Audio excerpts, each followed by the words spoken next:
Hi, Nick. For some reason, when I open up the live dashboard thing on YouTube, it's saying that we're live. But when I'm on the watch page itself for the YouTube page, it's still showing the Bevry screen. It still says there's 30 seconds left. I wonder if I need to pause it so that we don't like accidentally go live. I don't know how any of that works, so unfortunately, I have nothing to add. I did get a notification for it from YouTube. Huh. Right. Still saying it's waiting on us. So I think we might be good. Started 2 minutes ago. Oh, yeah, now I'm watching myself. Oh, hi everybody.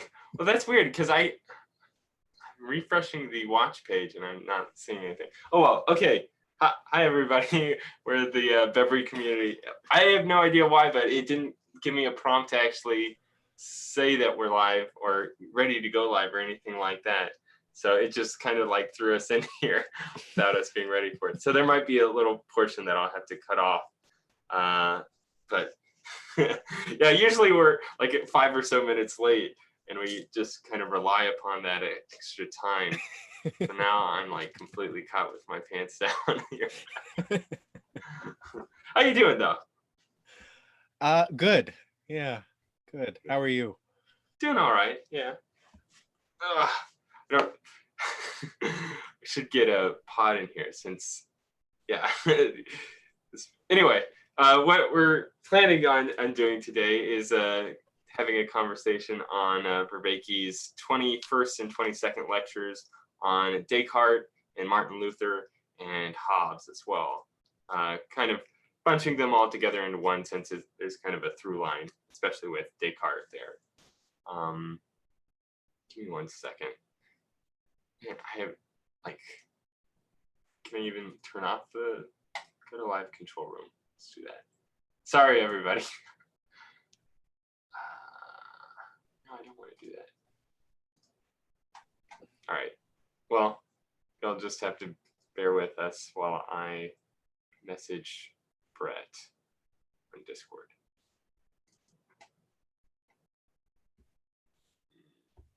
I think you have Brett's notes open though. Is that correct? I do. Okay. So maybe we can get into some of that. Let me see.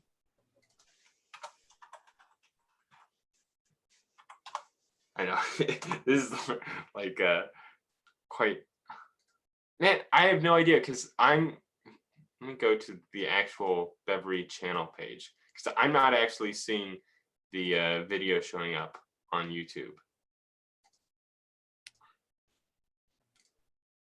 So I don't know if I'll be able to even see comments or anything from people. Anyway, I can pull up the live stream. Oh, did you get it to go? No, it's freezing up. All right, anyway. Listen to you playing back on the video. Okay. Yeah. All right. Well, anyway, we'll just go right into John Vervaeke's lectures. So he kind of starts off with Martin Luther and sort of the Protestant Revolution and kind of the, I guess, cultural undertones that were associated with that, and then along with that, sort of the other thinkers that kind of. Wait, how are you even hearing me? My microphone's not even plugged in. Gosh. Must be using my webcam mic. All right, well. Oh, wow. You have so much deeper of a voice now. Perfect. Okay. All right, so from Martin Luther, let me just get the notes open since this is just quite the shit show so far. All right, one of the interesting parts that he brings up regarding Luther is sort of this understanding of acting in accordance with God's will as a rejection of man's own kind of like sinful fallen nature. So kind of taking the radical depravity of man or the fallen state of man from Adam and Eve as a, and also following from Paul, where like Paul has the line about that which I will to do, I'm unable to. In order to kind of get an understanding of, or in order to follow in line with God's will, it is to ultimately and utterly reject one's own like fleshly desires for anything. Like all actions that we do are kind of derivative from that inherently narcissistic self-love or self-idolization, to kind of build up oneself rather than the appropriate glorification and worship of God. I think, as far as I'm, I guess, like understanding his articulation of Luther. Oh, it's saying that Brett's knocking. Sorry, Brett. It doesn't give me any notification when new participants are trying to join. You're muted though. Hi, Brett. Hey, how you doing? Doing well. How's it going? Good. So, you didn't hear when I knocked? No, it does. Like a doorbell. I hear like a doo-doo when I join. I wonder if there's something I can change in my settings so that it actually does a audible thing. And I know I've heard stream for people where I hear that same sound from others. So right, probably a way to do it. Okay, yeah, I should be able to figure that out. We kind of, for some reason, YouTube like started the live stream without me giving an approval for it, so it kind of like threw us off. Drinking in as much content as it can. Yeah, I guess so.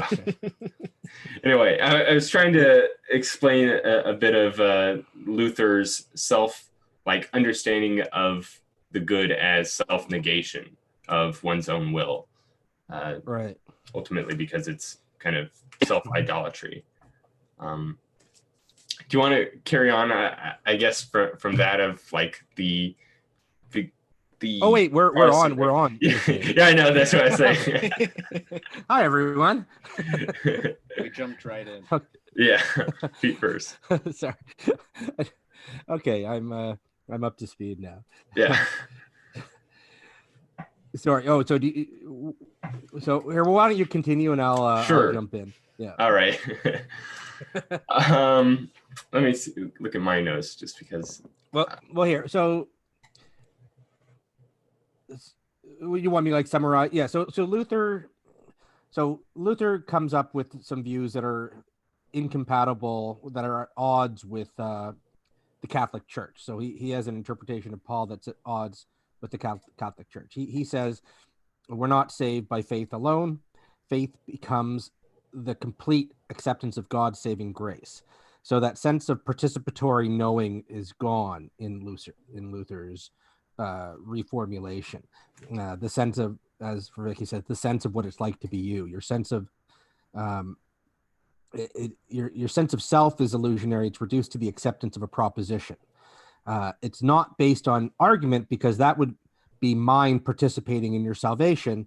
And from what Luther believes, you can't do anything to achieve your own salvation.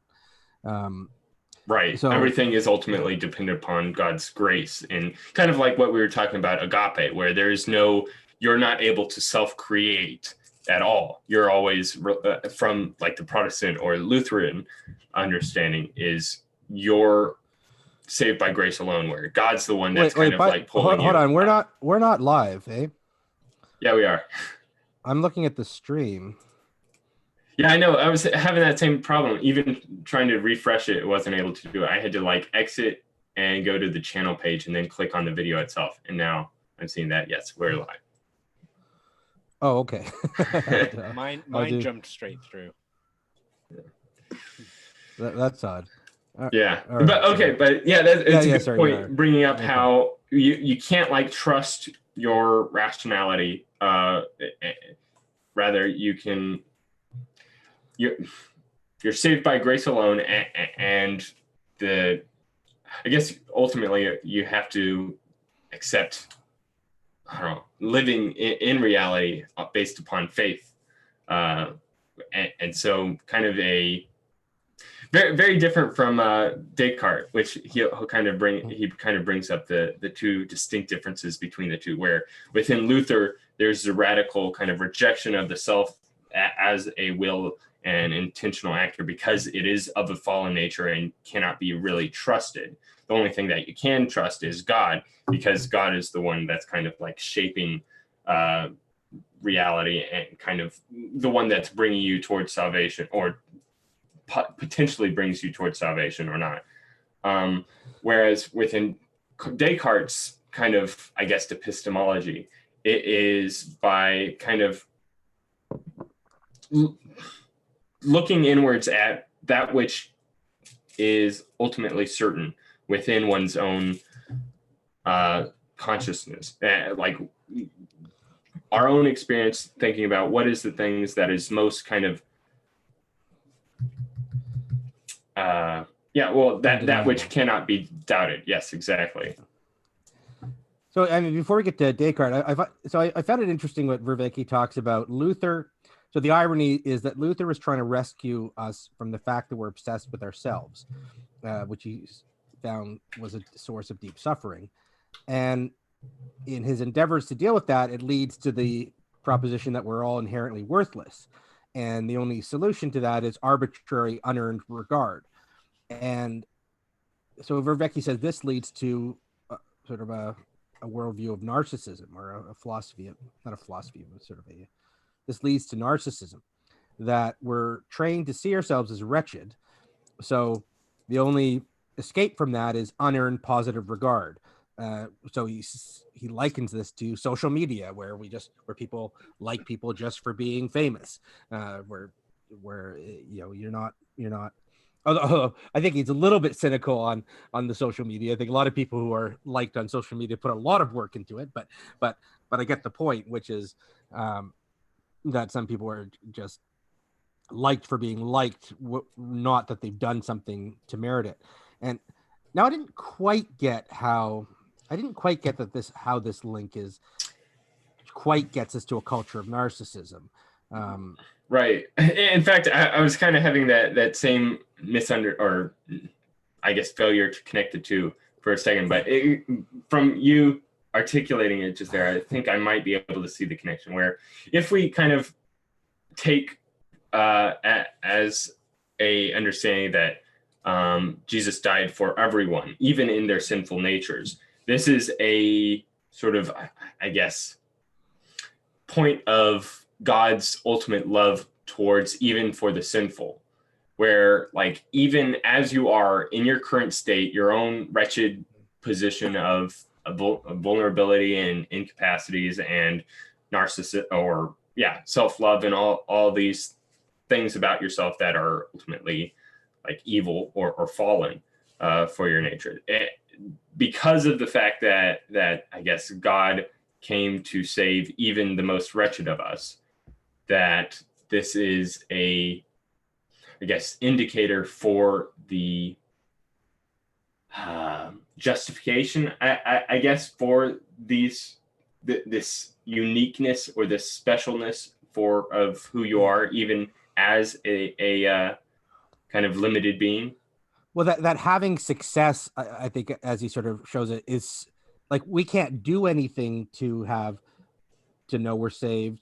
So if we're successful, that's somehow interpreted as God looking kindly down on us. And I guess by analogy, that these social media people and just in our own narcissism these days, that when the public loves you, it's just evidence of your specialness. I mean that.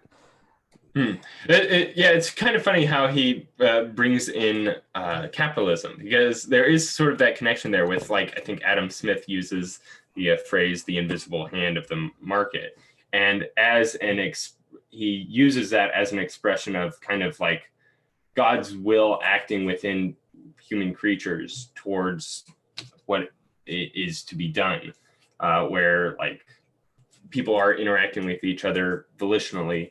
And like creating value, creating positive value towards each other. And this is the Protestant work ethic. Yeah. Well, yeah, and this is an expression of, I guess, God's will through action and through uh, the market itself. And so I guess any sort of market would be a basis for that. Go ahead, Nick. Sorry. No, I was just going to add, it seems like the actual distinction there, you brought it in reference to a specific person, but the actual distinction there is that whatever is left unconscious is the working ground of God, and anything that is brought into the conscious register then is stuck in the fallen nature of man's will for himself. So when we're looking at markets, you get this weird confluence of the two, which is, right in the unconscious selfish drive of the individual is the place where God may act. Mm-hmm. Right. So you get yeah, I don't know what that is. It's relegating God to specifically the kind of Jungian collective unconscious of humanity. Right. He was also talking about how with Luther, faith and your interpretation even of the Bible becomes very personal. It's he does away with tradition. He does away with Catholic tradition. He does away with the authority of the church, that you are the ultimate authority, and so I guess that it's the cultural grammar training. He says it's the cultural grammar. He's training us in narcissism, that not that you're humble, that you're submitting yourself to the authority of somebody else, that you are the one who decides. You are the one who decides what is good, what is true, what God wants. Right. So that makes a lot of sense of like how in the, I guess, philosophy of individualism kind of springs forth from this, where by disregarding all authority figures between you and God and making it so that there is like a immediate connection between the individual and like the highest of highest. Mm-hmm. There's no longer kind of that need for the institution of the church or the authority figures of the faith. And so that the direct point of contact would be, I guess, like the written word of God, and then the person themselves reading it. Like there is no, like any other steps that you would kind of put in there would be like a bastardization or like a filter that's going through between you and the divine. And so if like, yeah, and it's funny, as Vervaeke brings up, Luther had this kind of conception that by having this single translation of the Bible for all of the peasants and everyone, then they will be able to have that direct connection to the divine and kind of have this shared understanding, and he thought they'd all see it the same way, and then he was shocked when they didn't. yeah, exactly. What's really interesting though is what he talks about, the destruction of the monasteries. So there are these institutions which were responsible for wisdom training. I mean, a lot of what they did was meditation, contemplation, all these things that Vervaeke spent a lot of time showing the merits of. And what's funny is he actually was a monk, which I didn't even realize. So, yeah, I didn't know that. Or Vervaeke. No, Luther. And that in getting rid of the monasteries, that this really had an effect that they no longer had. Like Vervaeke talks a lot about, that you shouldn't just do this stuff on your own. It should be within a tradition, in a wisdom tradition where people really know what they're doing and practice and have all these psychotechnologies down. And in getting rid of the monasteries, regardless of what you think about whether they had a true belief or not, they were where these psychotechnologies were being practiced and developed. And in getting rid of that, suddenly there's no place for this premium on self-transcendence. Which Vervaeke says Luther equated with the sin of pride, and so it took away that participatory sense of faith. Right. Yeah, And then that led to this focus on the state to provide wisdom, which with the rise of universities. Yeah, go ahead. or the application of wisdom, really, because like you had the universities, which was like the institution for the spreading of knowledge among its people, and then you have the institutions of the monasteries for instilling wisdom within its people. But when you kind of destroy the monasteries, because I guess you see them as a manifestation of the fallen nature of man taking hold of certain institutions, which I mean is perfectly understandable, especially based upon the time of Luther and the corruption of the Catholic Church. And yeah, yeah, in order to kind of practice our wisdom traditions, there's no longer the monastery there, and and so the only way in which to, I guess, act out one's own values is through the closest, I guess, the closest approximation, which would be sort of like within politics, where it very much is the practice of acting out one's own values in right. the world. Okay. Yeah, I didn't quite get that, but that makes sense the way you put it. That makes sense the way you've put it there. Thanks. Yeah. It says knowledge being bound to the machinery of state and politics. And so it's also the rejection of the hierarchical structures of the church. And it's interesting, he proposes democracy for the church, but not for people outside the church, which is really interesting.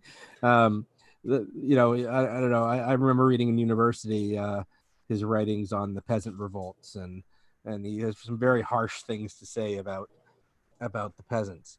Yeah, I didn't quite follow exactly why that was. It seemed like he was drawing this distinction between those that are within the faith are to be held with, I guess, mercy, whereas You like saying hi. Hi. And those that are potentially outside the faith, because that's kind of the thing within Protestantism, there's no way to know whether or not you're saved. There needs to be the, I guess, capacity for God's wrath to be acted against those that are not saved. And so that's, I guess, kind of makes sense for the, like, laying out a foundation for why there must be a separation between church and state, so that the unjust can be punished and those that or those that are at least seeking salvation can be protected from such punishments. I mean, on the other hand, I remember back when I studied this, that my prof had a more cynical point of view, which was that Luther was under the protection of the German princes, and so ended up just throwing his lot in with the princes rather than with the people trying to revolt against the princes. So, and I think Vervaeke sort of hints at that too. I mean, I guess it kind of would make a certain amount of sense, being kind of a very controversial figure, with kind of going against the entire Catholic Church, and then all the separate denominations that were kind of in competitions with one another. It kind of leads one to have to place your lots with those that have a certain amount of power to protect you. Yeah. There's always the cynical angle, and then you never know if it's just, are they just retrofitting their theology to, I mean, I don't know if you were, he also had a pretty terrible tract about the Jews. He was pretty anti-Semitic, very anti-Semitic. I forget the name of the title, but it's there was a lot of serious and harsh contention going on between both the Catholics and the Protestants, and the Protestants and the Jews, and the Jews and the Catholics. There's a lot of very harsh things being said about each other all throughout there. But it's interesting. So Vervaeke says, but still, you know, we're still living like the grammar of the Protestant Reformation. You know, the Protestant work ethic. You know, working hard. You know, working hard is moral and is honorable. You know, if we don't work hard, you know, we're not of much use, and we hunger. Well, he said we hunger for that unearned positive regard. Except, I mean, having positive regard because you've worked hard doesn't seem all that unearned. I'm not sure. I'm not sure where So, that link is, but yeah. like, what would he is he saying that, like, within Luther's understanding, that having positive regard for hard work is an element of pride, because like you weren't the one that provided you with the arms and limbs and wealth and all of that to allow you to except the Protestant Reformation promoted hard work. I mean, that's how they sort of, or at least as Vervaeke says it, that's how they, if God would show his favor by, I think successful in your work endeavors, which is God. I think I was kind of understanding it as like, while you cannot know for whom God provides salvation by grace towards or not, you can, I guess, get sort of an inductive or inferential understanding of who God at least is using as a tool based upon how they are provided with wealth in some sense. And it was really interesting how he connected kind of the, I guess, theology of the Protestants into a way in which capitalism could actually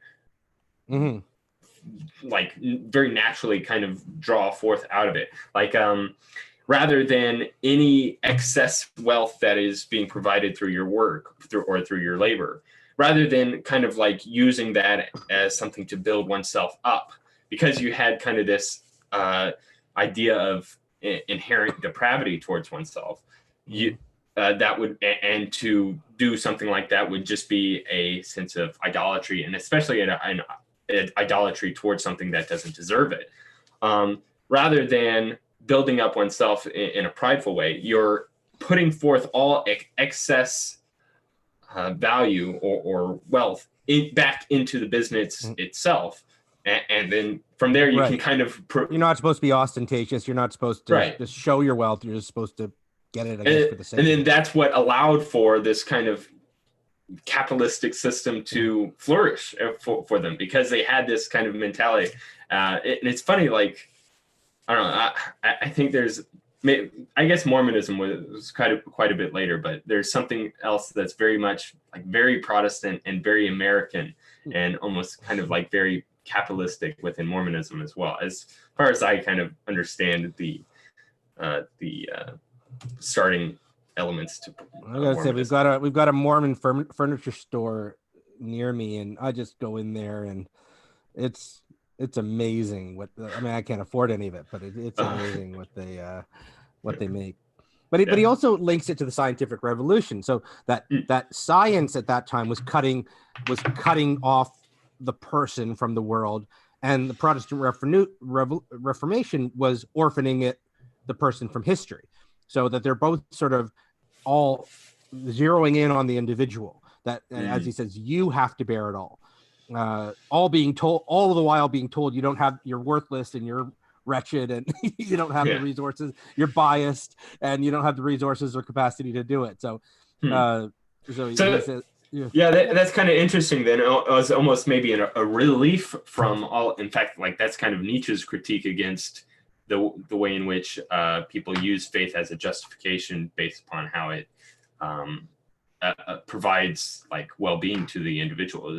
Is the fact that if this is some sort of like relief from suffering for all these different existential kind of dangers that are arriving for the individual, and then by having that kind of like direct connection between you and God and no other like authority figure as the middleman between you and him, this is something that I guess could provide some element of I guess acceptance or relief from all of these differing kind of things coming up against you, with like defragmentation from history and from what science is providing, and the abuses of the Catholic Church as well.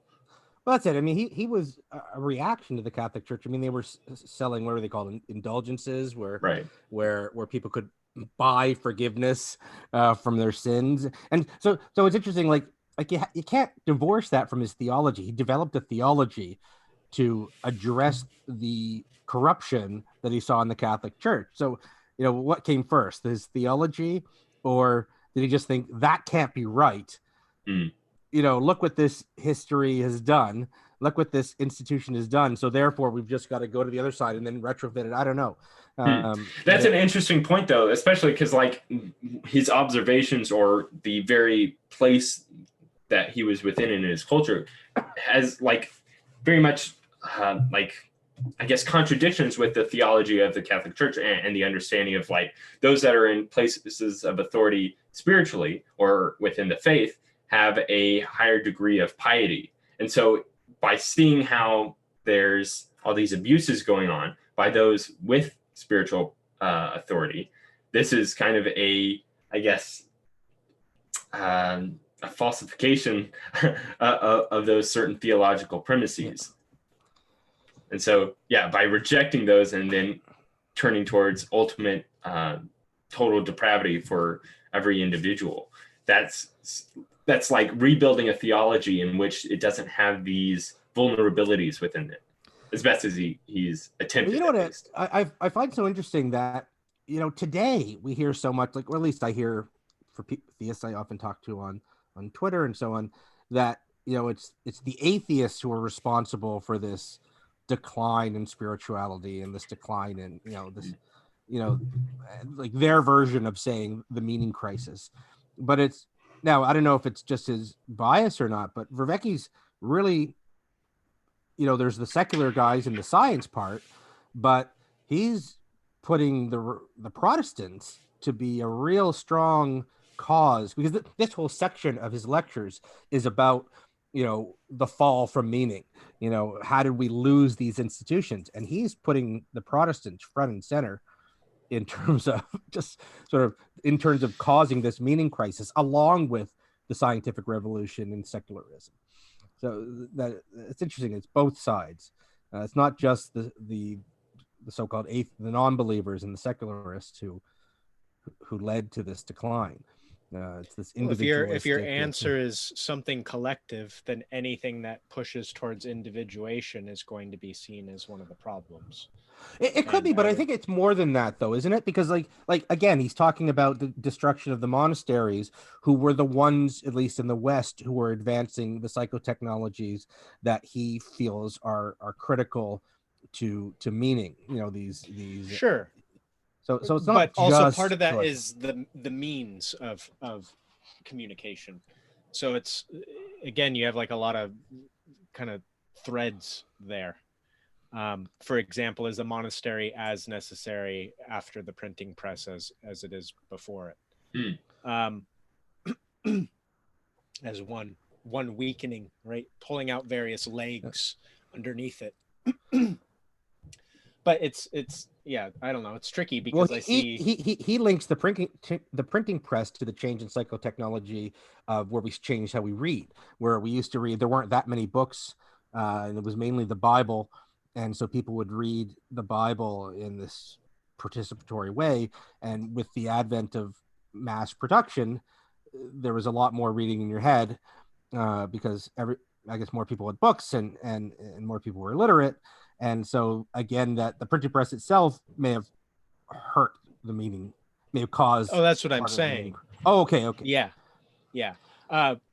But at the same time, I'm also making the argument of in a time when you have a printing press, there's no longer as much of a need to have all these monks and scribes like copying passing down the wisdom tradition, right? Because you're able to pick up what one would suppose you needed as the rudiments, the bones of a wisdom tradition, and fill it in with a personal experience. Except it can the books can't really give you the participatory knowing, right? That's only by putting it in practice. They can give you the instructions. Right. And I think Vervaeke is very cautious here. And I think probably overcautious, but he's more of an expert, of course, than I am. Like, he's very wary of just trying to do it on your own. that you're just, if you're not being sort of in led every by way somebody. as well. Yeah. He also makes very harsh statements against people's propensity to teach themselves, which I find ironic in a setting where our school systems are under heavy criticism for teaching biased perspectives. Well, as someone who's fairly autodidactical about all these topics himself, I'm not going back to school to learn all this stuff. I mean, picking, like, even what we're doing is fairly autodidactical. I mean, now we have a bit of a community, but we're not experts. We're looking at different sources. We're talking about them, debating them. This is still self-teaching. Well, in my mind, this raises a very fundamental question, which is, what is better to teach the people then? Is it better to teach them to shut up and go find a good teacher and submit themselves as they rightly should? Or is it better to teach them how to actually deal with information itself, such that their autodidactical ability, granted by the technological advances, is more fine-tuned and honed and able to produce better results for them? I think it is extraordinarily a terrible idea to tell people to arbitrarily submit to authority figures, rather than teaching people how to make the very best use of the tools at their disposal. And I do not see him focused on that latter part. Instead, I see much more of a focus on, I'm the teacher who was taught by this teacher, so listen to me because I listened to him. I'm probably being overly I would say here, I would say you could probably justify that it's better. You would learn in a better, more round way, more fulfilled way if you're in that community. However, doing it on your own is still probably better than not doing it at all. There's multiple problems here. So yes, you will have a more well-rounded education, but then the question becomes also, how deeply is that information integrated? Right? It's very common to have people that can recite things endlessly and have absolutely no ability to create novel thoughts out of what they have learned, because the process of teaching itself was oriented towards getting them to remember the material, not to operate with it. So there is something about the autodidactical system that forces a person to integrate the information more deeply, because it's fundamentally operating off of their sense of curiosity, not their sense of duty. Right. There's something I think I might have gotten from Lindy Twitter, or maybe Nassim Taleb himself, that something about, like, the modern education system is about teaching students how to be right, and it not teaching them how to be wrong. Like, there's a way in which, like, actual knowledge is gained through the application of being wrong properly. And, like, once you're wrong about something, that gives you the, and so it's like, without teaching children or students how to actually be wrong and then what to do from that, it is a serious, like, limitation to the. Well, I mean, I hope he does have a lecture on. He's casually referred to the, sort of offhandedly referred to the dangers of doing it yourself, but he hasn't really had a big focus on what is the danger and really why is it dangerous. So I'm open to hearing what he has to say. I don't know if he goes into more detail. I'm assuming he views it as obvious when one looks in the corners of the internet and finds flat Earth and. No, but we're just talking about even, like, meditation, like learning the psychotechnologies. Like, right. I mean, he's mentioned a couple instances, like it when somebody goes through a spiritual experience, they might come to some sort of point of enlightenment and reach a conclusion, but that doesn't necessarily mean that the conclusion that they reached was accurate in any way. It was just something that was kind of like the correct formulation from their current sense of dichotomous personalities that was going on right now. It's also ironic then to elevate the Buddha, who we might call the autodidact of all autodidacts. Yeah, that's true. Like, somebody had to work this stuff out in the first place, All right, so should we move on to Descartes, or? Yeah. So it's interesting to think about, like, how the Protestant Revolution sort of laid the groundwork for the scientific revolution and the the Enlightenment. So we can move on to Descartes. If you want to go ahead, Brett. Sure. So we're back now to the scientific revolution with Descartes, who was, a philosopher and scientist and a brilliant mind, where he sort of took on the grammar of the scientific revolution, that we've talked about before with like Galileo of math being the marker of reality. And he wanted to come up with his own solution to this, and so he came up with Vervaeke notes. He came up with graphing, Cartesian graphing. The X, Y, Z axes, which we use today, which he took from algebra. It's a really interesting kind of like, I guess, psychotechnology revolution, because it's like taking something that is within the world, like it's a common uniformity of nature, and putting it into like the simplest, most abstract kind of separation away from what we actually observe. So you see an apple falling, and but rather than like having a representation for the apple and the earth or anything like that, you're only referring to like the mathematical differences that will occur from those things. It's not even like connected to anything material or physical or that you'll actually interact with. It's only referring to like these kind of abstract notions of law or uniformity. And with graphing, it's that simple thing allows us to conquer the world. Like, it allows us to tell people where to go in very precise matters. All of science is is graphing. Sorry, go ahead. Right. Like you can think about, like, say you can have a graph that shows like the rates of homicide in the US or something like that. And so that's something that like totally separate from what we actually like. What is a homicide? Oh my gosh, it's somebody from somebody actually sticking a knife. And like to be so like separate from that and detached and like disembodied from what the reality is, to like put all these things as just like numbers on a chart is just.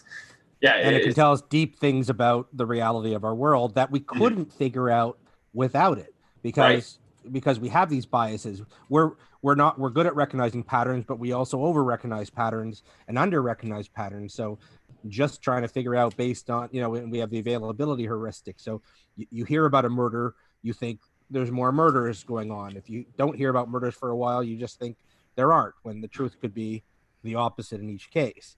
And this, again, psychotechnology. So it lets you, as Vervaeke says, we can grasp the world with equations.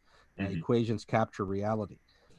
And ever divorce ourselves from the meaning of what those equations represent.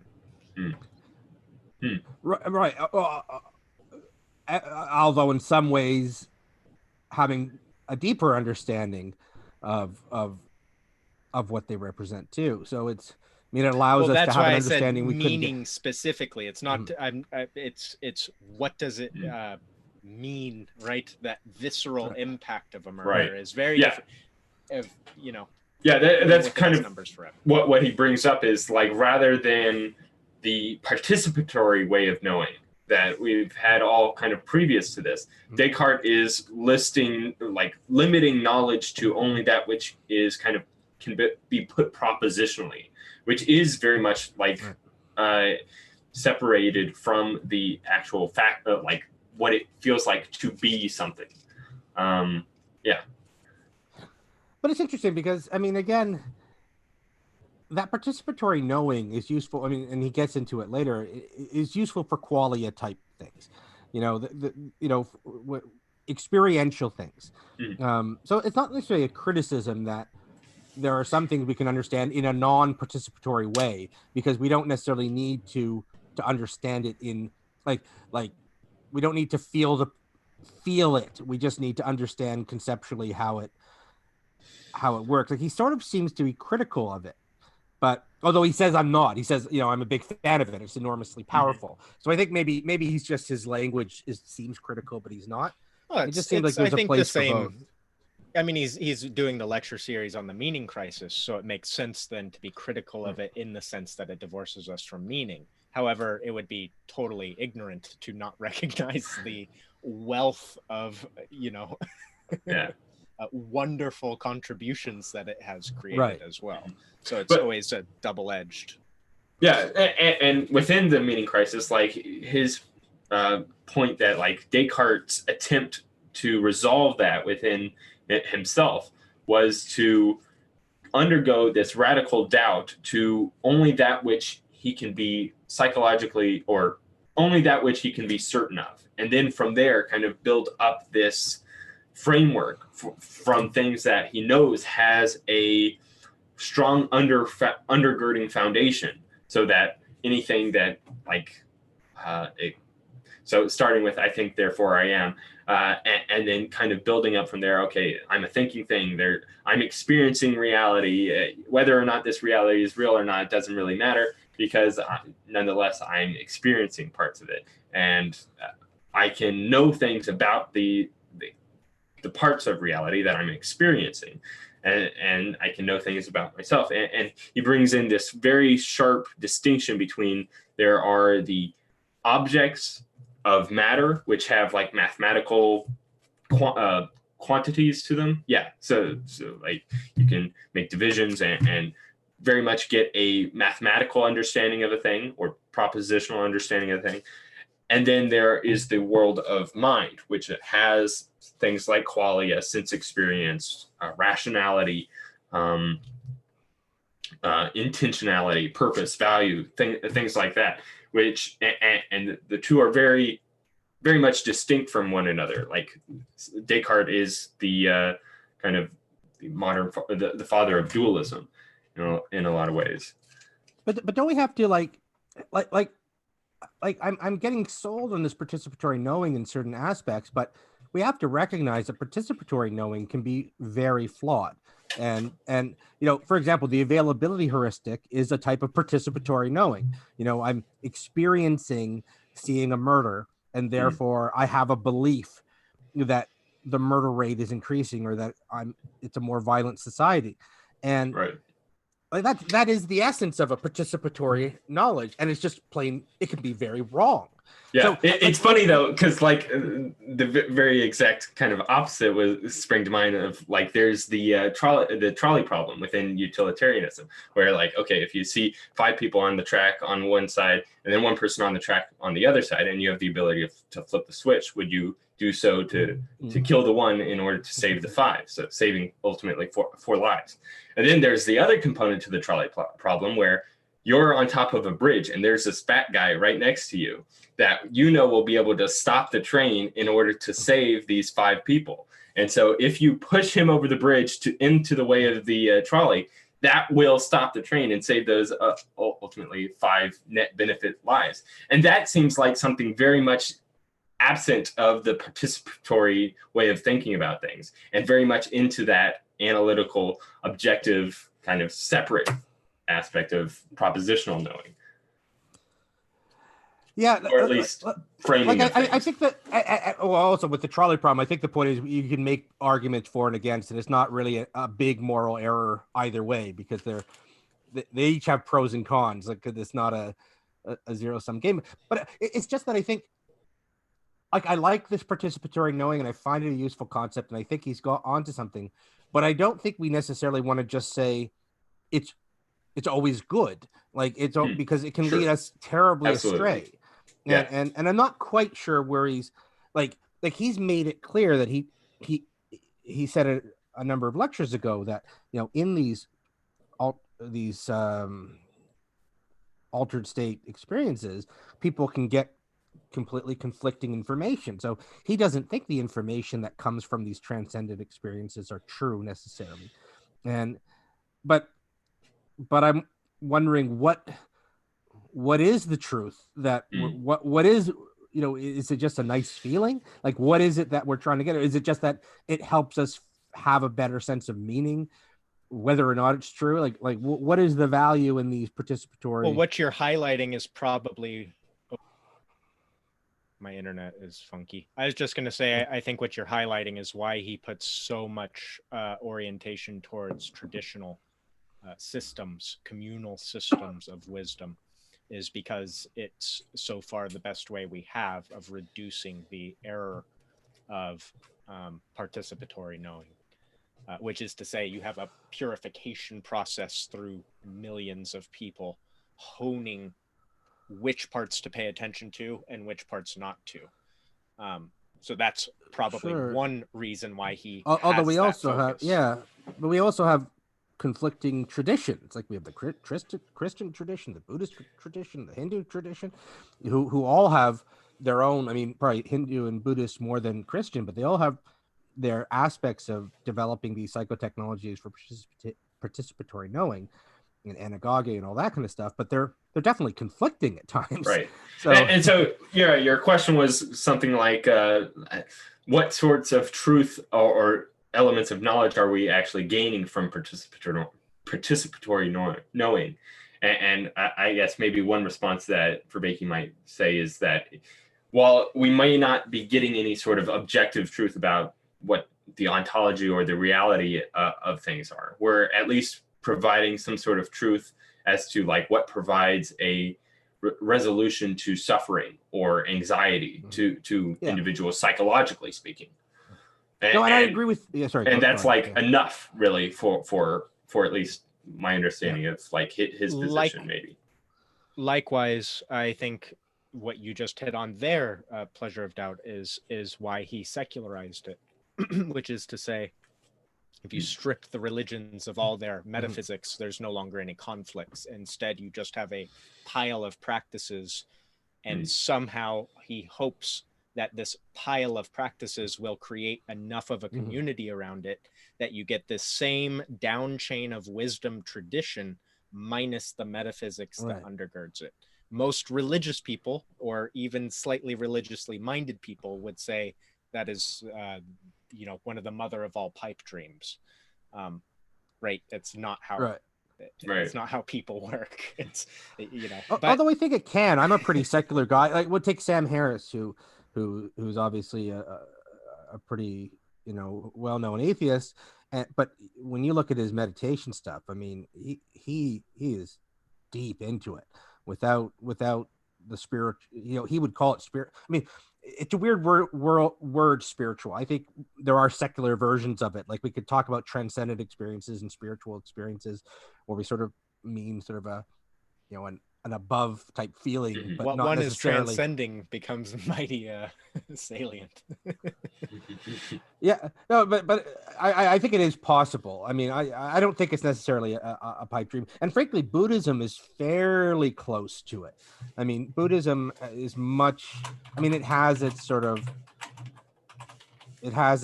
mythology and whatnot, but it's much more just down, it's much more secular than any of the others. Sure. It is. Although I think divorcing it from its metaphysics will nonetheless give one, even in that case, a meaning crisis, a few generations later. Right. Yeah, that's a strong point that I think is going to have to be reckoned with for this series, or at least anyone that is attempting to kind of remove the metaphysical components to any religion, is to see like whether or not that actually has any sort of staying power within it. Yeah, well, see, that's it. The staying power may be a thing, because what I've gathered from all this, from the series up till now, is that religions are doing something apart from the theological aspect to it. Apart from the mythology, they're doing something. There's these practices have an actual effect on people that have a positive effect in terms of meaning. Now, the mythology, I think, is like a delivery mechanism. It's the staying power. It's how you get people to buy into manipulation it. Is also so like this is part of the realization of the New Agers and the hippies is like, okay, you can buy God for $10 a hit, but when you do so, you do not have the tradition to tell you which parts of that experience to pay attention to and which parts to throw away. And without that ability to use salience while having those experiences, you end up just with chaos. You end up with a bunch of conflicting experiences. Or what I think it is that, like the religions have the mythology that keeps you invested. So this is why you should, I think the selling point is you're going to achieve nirvana, you're going to achieve heaven or whatnot. But really, I think, but not really. I mean, this is one hypothesis. I mean, I'm from a non-believer that, but the benefit is something different. Whereas what Vervaeke has to do is convince you that this is worthwhile doing, so that you go through all these practices without having, and the mythology, so to speak, the story is this is going to be really good for you. This is going to make you feel really good. It's going to have a sense of meaning for you. It's going to help you have insights. That's the mythology. But you're right. I don't think it has the same sort of it doesn't have the same sort of urgency of saving your soul, right? You know, or escaping the cycle of rebirth, you know, like that. That's really motivating, right? Whereas this would be great for you, but there's a lot of things I do that aren't great for me that I should be doing. Right? I should be doing a lot of stuff, but I don't do it. Like, you know, I eat too much. I'd feel better if I didn't. You know, it's got the feeling of middle-aged wives going to Zumba. Yeah. But that being said, so then I guess the question is, and this is where I don't necessarily have a right answer. This comes back to Plato's noble lie. You know, do you need, you know, is there almost like some sort of ethical obligation to like provide the motivating mythologies and stories that allow for the most amount of people to remain ethical and like bring about their own well-being and all the things that in which we agree are good for a society and for people. Yeah. And that's a tough. There's a gut instinct on it, but I don't think it's an obvious. I don't think it's an obvious, easy answer there. I mean, right? Yeah. Sorry. Nick. I was just going to relate too. Like even from my own perspective, what drove me away from Christianity as a child was all the stuff that's supposed to be the selling point, as you described, the concept of heaven and these types of things. What brought me back to it was like none of that, right? But I it think was the immediacy of the experience itself, which I think when we are looking backwards at religion, we have the inclination to write a bunch of, oh, this is why they designed it that way. I think that is largely something you only getting to look back at a very old tradition, right? But rather in the moment, right? And you see it in the religions, Abraham sacrificing his son, or being willing to. It's literally the exact opposite of the selling point, right? It's a counter sell. Except that we think sacrifice. I mean, listen, sacrifice. We generally think, you know, there's a good. We don't. Okay, obviously, if everybody just sacrificed themselves, everyone would die. But that's not practical. We don't need everybody at all times to sacrifice themselves. But often we say there is some good. We want people to care about things enough to sacrifice for it. I mean, and this is where I actually like Jordan Peterson, where he talks about one thing the Bible does really good is teach sort of this principle of sacrifice. And even with Jesus, the Jesus account, you know, whether or not Jesus actually died for your sins, it does teach a lesson. There's a moral lesson there about sacrifice that I think we probably, I mean, objectivists disagree, but we probably say, you know, there's something to that. And like, I would sacrifice myself for my child, and, you know, and that's sort of that agapic type sacrifice that he epitomizes. Now, the story of Jesus does it in a particularly compelling way. Sure, but the story of Abraham does not. And I guess that's my point. So let me see if I'm getting your point exactly. Because like there's a way in which we, from our own vantage point in the future, are kind of looking backwards at the differing stories and like making like a story. Yeah, we're retrofitting. We're getting some sort of understanding for like, why is that there? Whereas for any really, like you ask any artist, and you ask them, so why did you do this thing? And they're like, I don't know. This is just kind of like what came naturally. And so that if we're kind of taking that cynical approach, then we are sort of like, I don't know, not actually taking into account how things actually spring forth. I don't think it has to be cynical. I think, like, take the golden rule. Like, you know, atheists will often say, you know, this is universal, or everybody, most societies have a version of this, and I could say, I think, and I have my own version of it, but I could say it's a good principle. So it makes sense that different religions and different traditions would come across it or think about it on their own, and think this is good, and it makes its way into the mythology. Yeah. So it's Yeah, not there's a way in which you cynical. can think of it almost similar to like the different variations for how an eye has been evolved, as like this has been a useful ability for an animal or organism to evolve because it provides them with a lot more resources and ability to exist. Yeah, like the authors may not have realized what they were doing. It may have been they were wise enough to realize that there were some really useful social, I don't know, norms, and they built stories that they may even have believed to sort of help propagate those norms. So I don't think it's necessary. I think there was some, like, there's some probably cynical stuff going on. I mean, you got to imagine, like, for example, what is it, the Council of Nicaea, where they were just throwing out stuff and keeping in stuff. I mean, some of it would have been very, okay, what are we doing here? That's not an evolutionary thing. That's just, we're going to make a decision. Yeah, you can even like look at specific parts of the Bible. It has very much like very specific dietary laws or master-slave formalities that are no longer really relevant to anybody that holds to the Bible. So there is these elements of things that are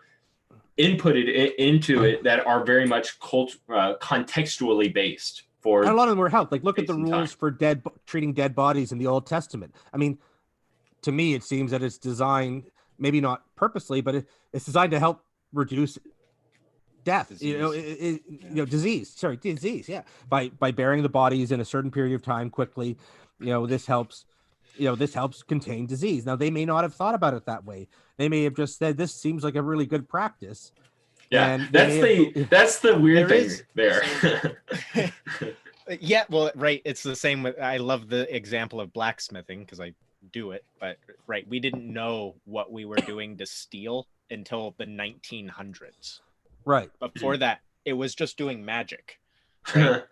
And right, if you did the magic right, you got better steel. And people couldn't tell which part of their process was the thing actually helping the steel and which part just got dragged along because it was part of somebody's process. So yeah, that's really interesting, and that brings in like Pascal later on in the lecture. Is like there's a difference between the spirit of geometry and the spirit of finesse, where finesse is sort of like an engineering practice where you don't know what's going on. You don't have the propositional knowledge for the underlying realities that's occurring here. You're just doing something, noticing that it works sufficiently for your will or intent behind it, and then continuing on from that, and then teaching others that, even though you don't, and then like maybe even creating stories associated so as to better propagate those practices towards others in such a way that allows them to be able to. And I think there's some evidence that better. I mean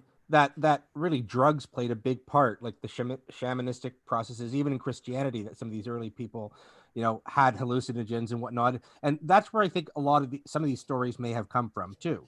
That some and it doesn't even have to be from drugs. There's ways in which to do these practices without having to use any, like getting going into these through a altered series states. of fastings. Yeah.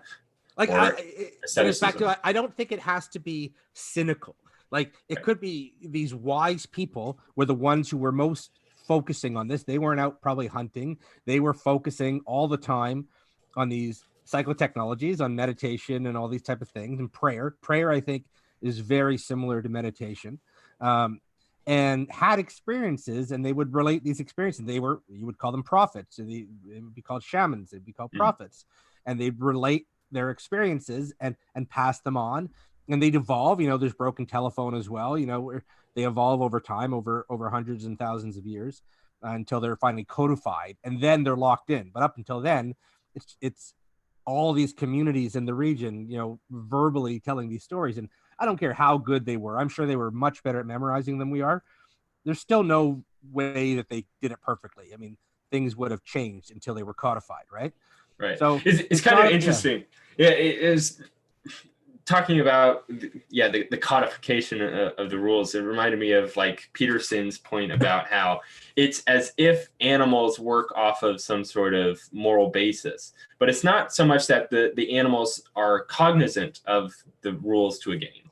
They're acting in such a way that if we were to make an observation, we could create a sort of, I guess, the rules for like how wolves interact with each other, and like the system of, or for rats, how, like you have to let the smaller rat win 30% of the time, or something like that. And it's you can see kind of that same thing where we're making the observations across time, as Peterson says, and the actions in which develop beneficial results are the ones in which we focus on.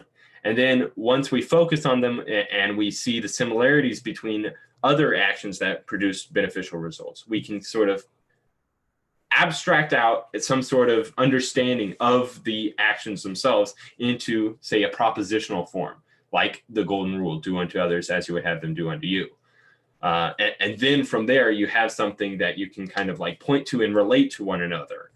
And that's the thing, like this is certainly a question, like whether you can have the benefits to a propositional understanding of a thing separate from maybe the more participatory or narrative connections that are there within mythologies or narratives. Well, doesn't Christianity show that you can have deliberate mythology? I mean, what are Jesus's parables if not Sure. No. Yeah. Those are saying like, I'm telling you a story here that's designed, like this goes back to what Nick was saying. I mean, we could develop, and Vervaeke could develop parables like this new secular religion, whatever. We could develop parables to put these stories forward. And that's very much like tied to Buddhism too, because like I think all of the mythology within Buddhism is like irrelevant whether or not it actually happened. In fact, a lot of it probably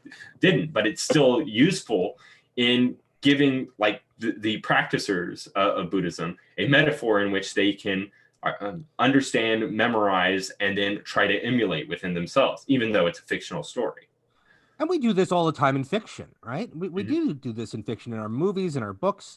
You know, we emulate ideal people. We emulate the hero's journey, you know, which the Bible, as Peterson says a lot, is a prime example. You know, so we have, I mean, I was a big fan of fantasy novels, which is always, you know, it's the story of this, you know, this young, usually boy who who has some oddity about him, and he realizes somebody comes and tells him he's special, and he has to go through this series of participatory actions to find himself and find his power and suddenly save the day and beat the big bad, right?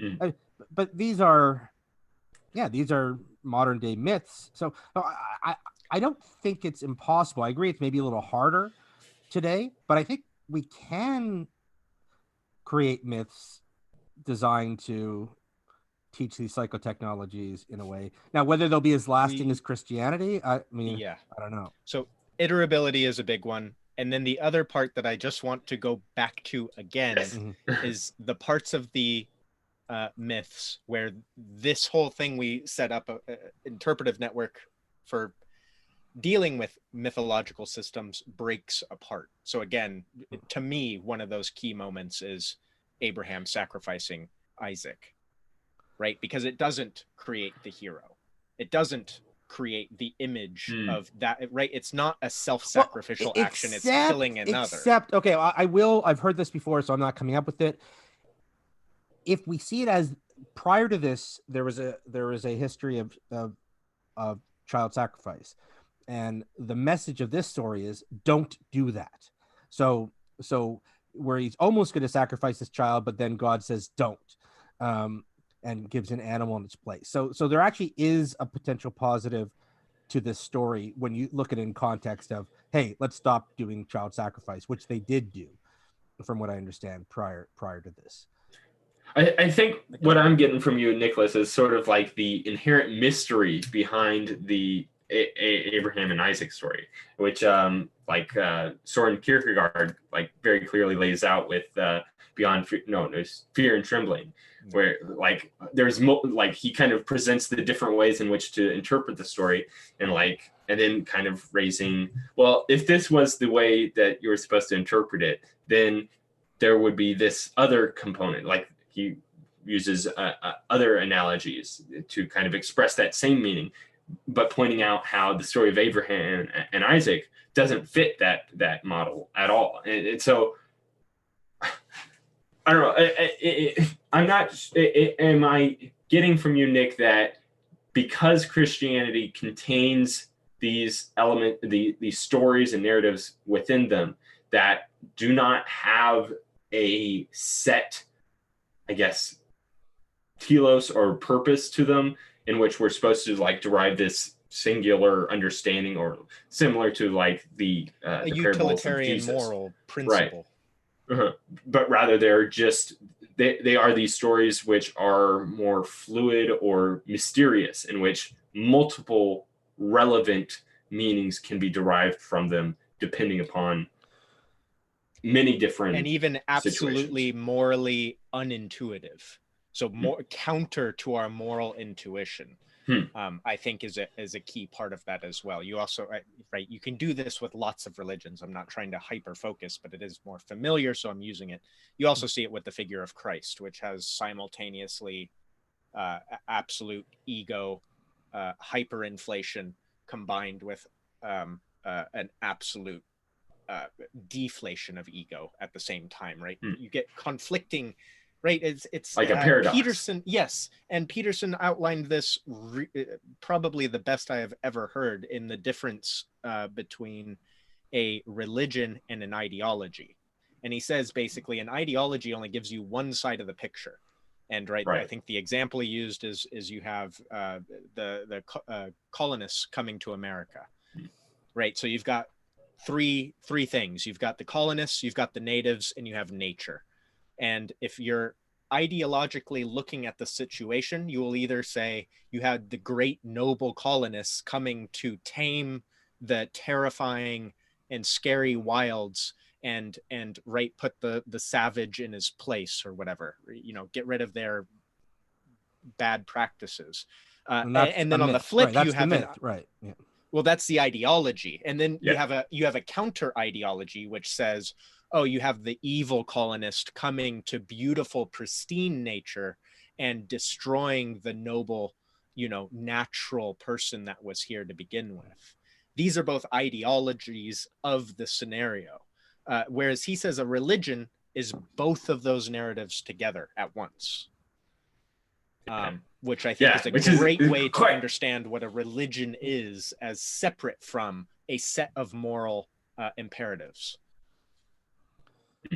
Am I breaking up? Yeah, that's interesting. No. You're okay. It's interesting. Like if Vervaeke were to sort of bring about this new religion, I've seen in the comments to that one video that, or one of Paul Vanderklay's recent videos, but he was saying that he doesn't want to like be the founder of some new religion, but he does feel that this is sort of a natural inclination that's happening right now. So he wants to do what he can to at least like provide that I don't know, some sort of basis for that natural inclination. It might be that if it doesn't have, well, I don't know.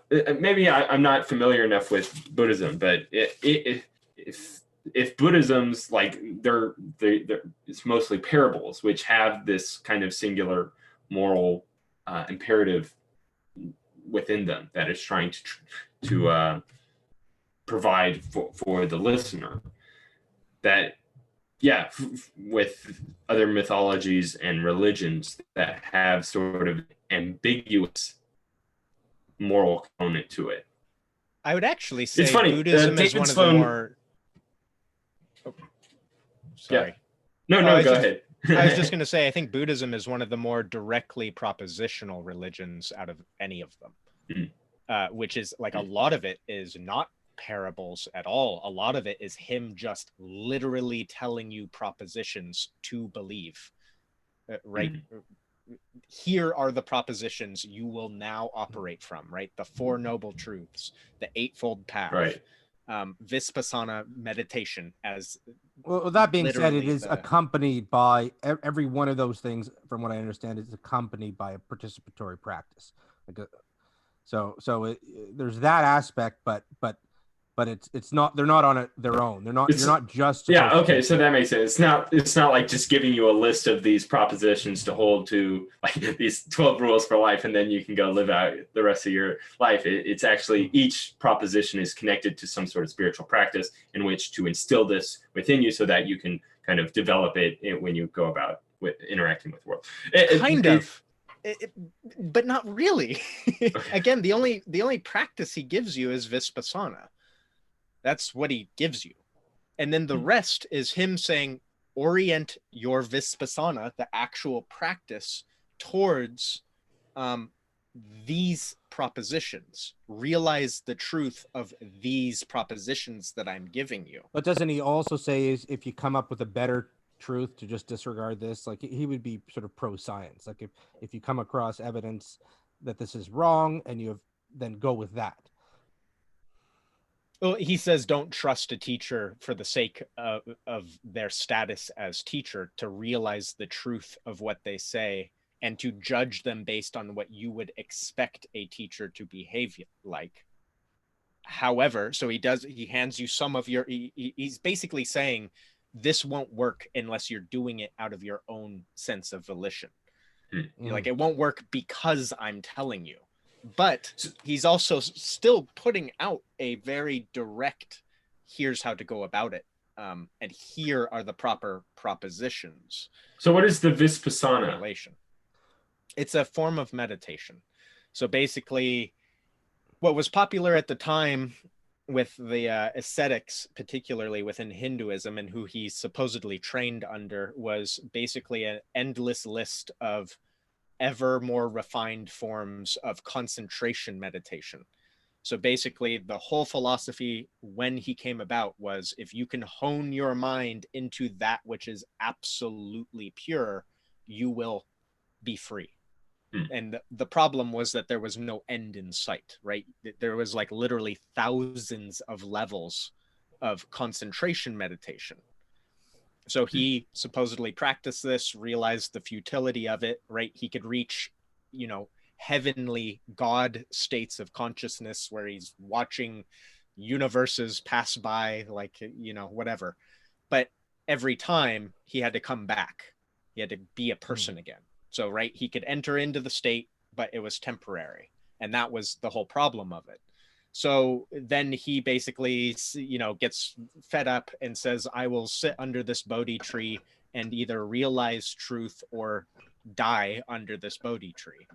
And right, the whole story is then 3 days later, he reaches enlightenment and he communicates Vipassana meditation. Vipassana meditation only goes to the second layer of concentration meditation, which is the point when the mind silences. You don't have a talking voice in your head anymore. So rudimentary level of meditative practice, like the very most rudimentary. And then he sets up a layer of instructions for what to do in that mindset that mostly revolve around archetypal symbols that bubble up from the unconscious. And then you witness them, and you just witness them until they dissolve, right? And you can almost think of this as like bits that the person has clung onto in the experience of existing. So through this process of neither clinging nor trying to destroy them, they eventually give way until you reach enlightenment. That's the practice of Buddhism. Right, and then the telos, the metaphysics behind it, is of course then exiting the cycle of death and rebirth, which is very deeply connected to the change in the meditation. So, right, you had all the ascetics reaching godly states of consciousness that then had to come back to being human.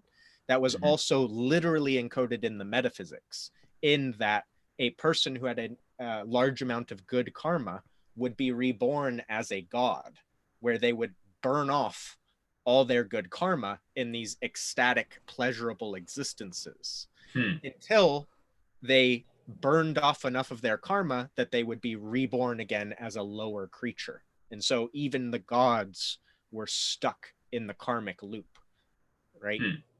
But And then- for Buddha, he's kind of figured out a way in which to not even be stuck within that loop. That, Yes. Like, I see.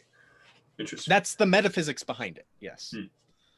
And I think is very important because you can already see when Buddhism makes its way west, we start distorting it out of its metaphysics and into these very silly forms that the Buddha was literally trying to prevent people from pursuing,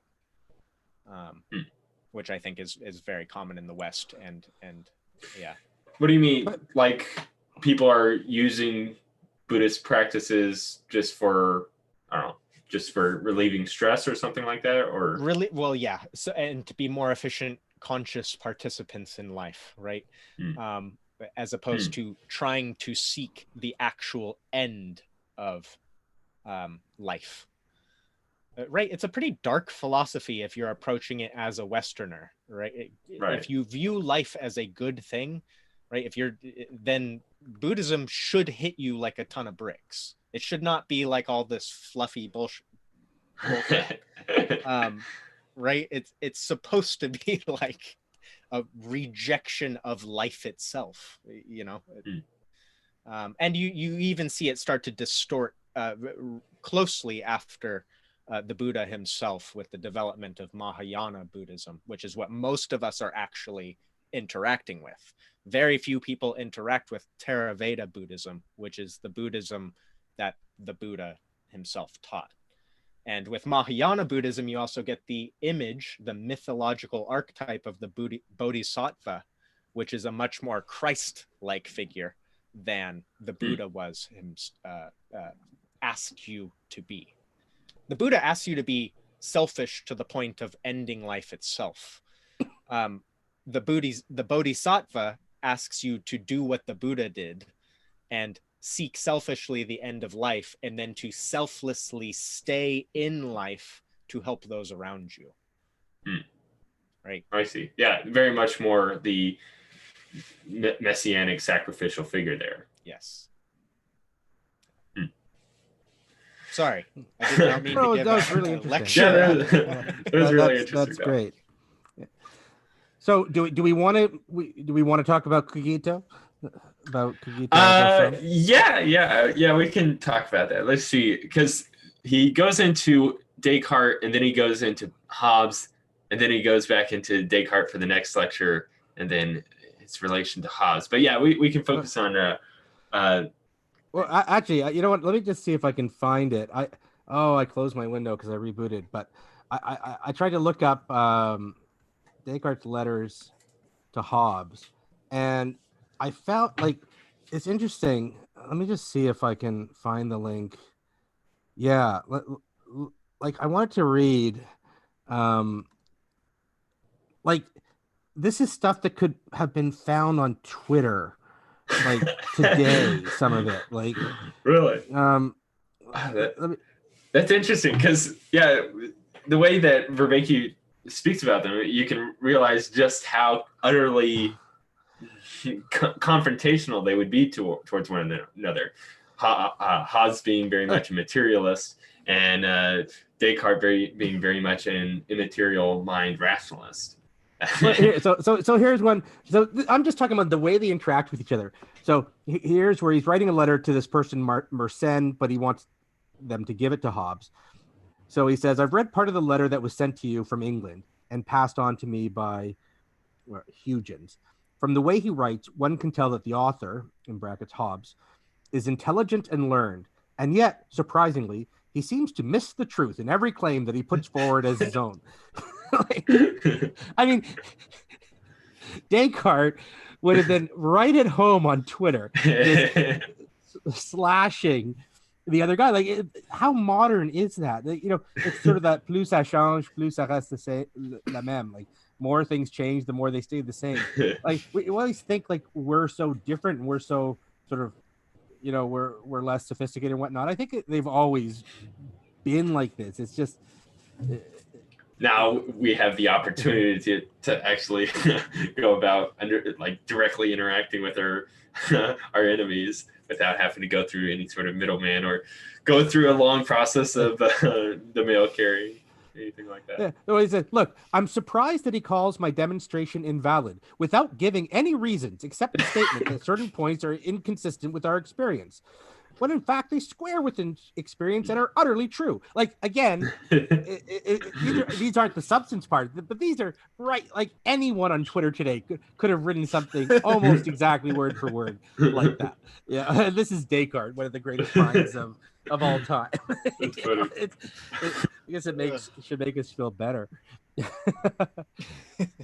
Man, that sounds like a good read. Like just a compilation of the Hobbes versus Descartes letters. Yeah, here they have lot. I'll put it in the live chat. I'll put the link. They have. I mean, it's letters to all sorts of people. I just cut and paste. I just searched for Hobbes, but Right.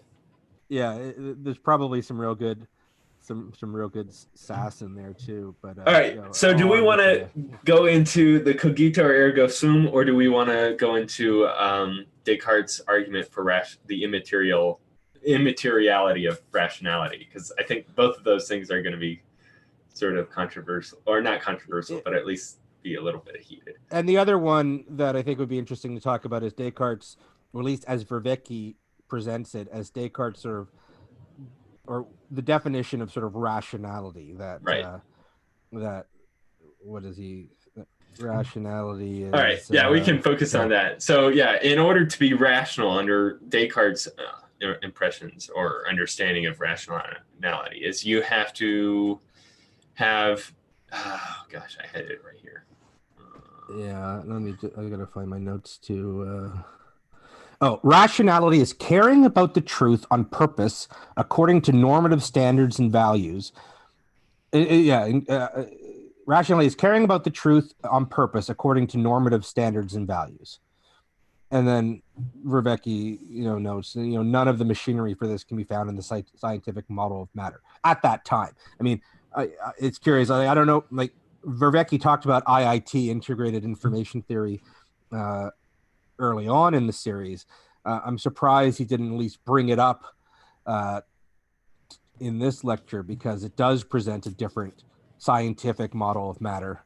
That is, but maybe he's coming to it, later on. But given that he brought it up before, does IIT bring in like the normative aspect to? No, but it links matter and consciousness. Like sure, it links matter and mind with information. That information is the common link between matter and mind. That mind is a certain formulation of matter. At least our mind is, where information is integrated, and information is always, at least as far as we know, encoded in some sort of physical substrate, right? So that when this physical substrate is in a particular formation, i.e. integrated information, we have this sense of qualia. And also the qualia is qualia in 3D space. So Vervaeke was saying, what is qualia, what does color smell like or feel like, or, IIT at least posits that qualia, this integrated information theory, must be done in 3D space. So sort of the link. So what would different be sides of the coin? Would like the aspect of, like, in order for information to be integrated, would that require some sort of like producer of an informational state and then a recipient to the informational state? No, it's in a system. So even like a photodiode would be a very primitive basic, like it would be the smallest amount of what he calls phi, the smallest amount of integrated information. But he says a photodiode, if IIT is correct, would have at least some aspect of consciousness. There would be something that it is like to be a photodiode. Not that it would be anything probably like our rich experience of qualia, because our integrated in our system, our brain integrates information in a vastly more complicated way than a photodiode would. So it's so like I don't know. I've heard somebody that might be an integrated information theorist that said something like actually no, I think he was a panpsychist, Michio Kaku, referring to like a thermometer. How a thermometer can be at a certain level, and the differences in those levels would be a difference in the qualia for the thermometer. Yeah, if it's a type that's integrated information. So IIT is sort of a type of panpsychism. It's not pure panpsychism because it doesn't say everything is conscious, but so it won't say only a rock things is that conscious. can interact with each other. No, in some way. Only systems. So like a rock is still a system, but it doesn't integrate information. So any system that integrates information, the system will have an integrated. So integrated meaning like whole. Why am I'm blanking on the word, not fundamental, but well, I mean, unitary. I could conceive of a way in which rocks irreducible. That's right. I could conceive of a way in which rocks do integrate information. So if I get like a glob of wet mud and then I roll it down a sandy hill, it would be integrating with all of the sand that it's collecting. Okay, I am not the right guy to talk about like in depth the technicalities of it, and I'll be honest, I don't understand the technicalities, but as I understand it, that's not what they mean by integrated. Like it's like a feedback type loop. I think is what they're talking about. Is Hofstadter related to this at all? Do you know? Douglas Hofstadter with strange loops. Because it sounds that regurgitating in a very bizarre way form of. Right. Yeah, I think I haven't finished his book Gödel at Escher Bach, but I do think I recall that there was something to do with you have a producer of something, a recipient to that thing, and then sort of a Trinitarian theory of consciousness in a way, and then the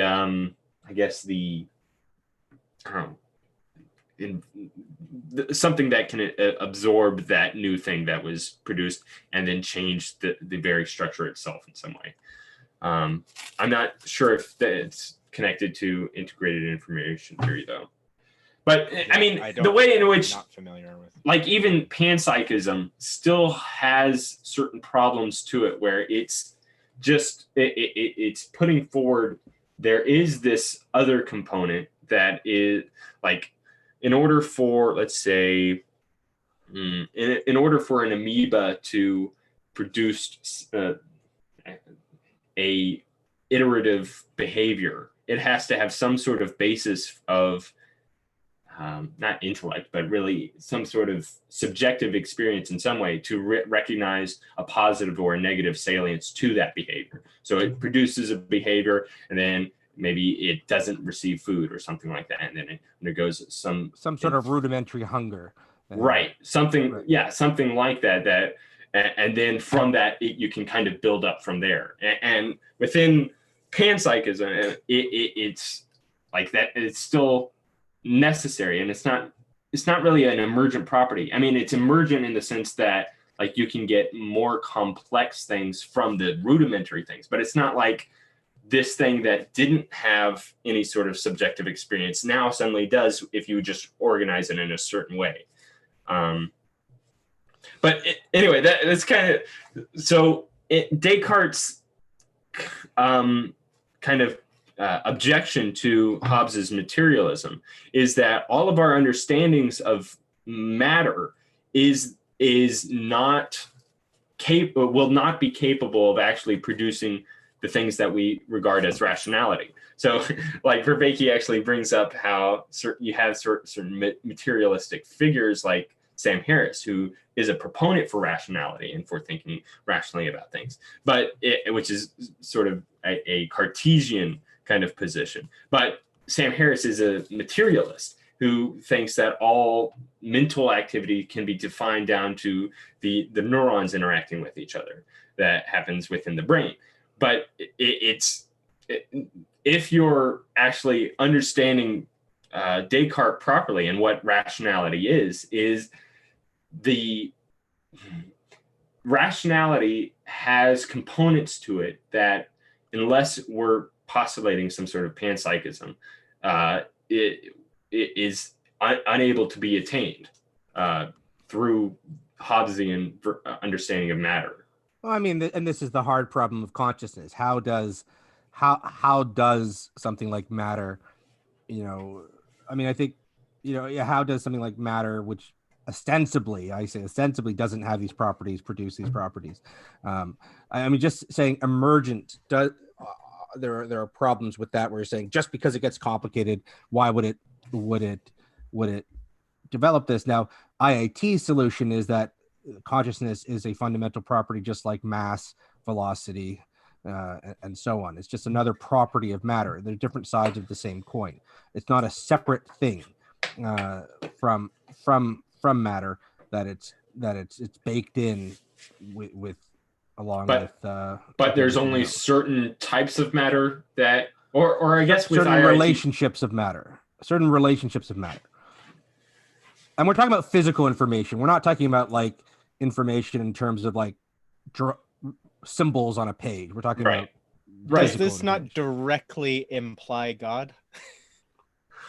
Well, no. I mean, unless you're going to define, I mean, it depends how you define God, obviously. I mean, if you're going to define God as all of matter, if you're sort of taking that type of like approach, cosmic consciousness, something like that. Is that what one you would suppose? If consciousness is a property of matter to begin with, then the superset of all matter and relationships of matter would be the most conscious thing, which except that that it's not the superset is not necessarily integrated, right? So wouldn't it have to be? No, again, integrated is a certain type of relationship. It's not just that it's but what I mean is that if you have integrated sets as subsets within the superset, then the superset is going to naturally have some level of integration that is, one would suppose, higher than it may have some level. Well, I don't know. I mean, because again, if those different systems are not integrated together, if they're just contained within like remember, if we say a set is an abstract concept, right? Like the set of everything isn't an actual real thing. We conceive of it as a thing, right? We have minds, so we can sort of say we can include all of the universe together, but that doesn't mean it's all integrated. It is a thing in terms of it's all integrated in the same way. Well, but we could also, not in the same way, but we would have to, I think, at some point say, if a human is an integrated system that features a high level of consciousness, I don't see how you can possibly get around then, especially as you get into higher levels of physics, when you start like postulating the universe as a 4-dimensional object instead of a 3-dimensional object moving through a 4th dimension.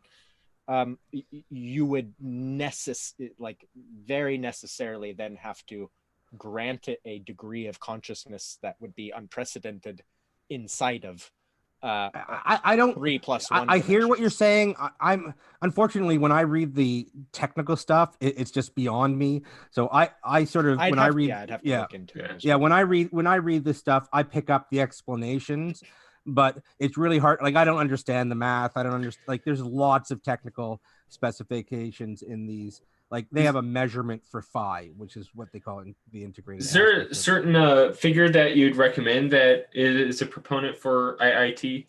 I mean, Christoph Koch is a pro. I think. David Chalmers likes IIT. I've read comments from him where he likes it, but Tononi, hold on, I can never pronounce his first. Giulio Tononi, he's the guy. I'll link to his Wikipedia page. Thanks. In the live chat. So he's the guy who came up with this, and like he has the paper. There's also integrated. I think it's integratedinformationtheory.com.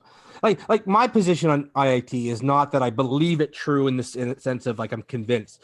I think it has some intuitive attraction to it. There seems to be some early experimental results that seem to support it, but it's far from solved. Like it's far from saying this is the truth. This has been demonstrated but it's really interesting. Do you know what the do you know what the I guess predictions that IIT makes and the way in which experiments sort of support those predictions? Yeah, I mean, and I haven't looked at these details in a while, but there's actually a really good paper, and I lost when my old computer was stolen. I had all these papers. There was one that listed a whole bunch of experiments, but for example, I mean, it does predict, for example, it makes certain predictions about people in comas. It makes certain predictions about which areas of the brain would be associated with consciousness that seem to be that seem to match up. Oh, that's a big one. Yeah. Now.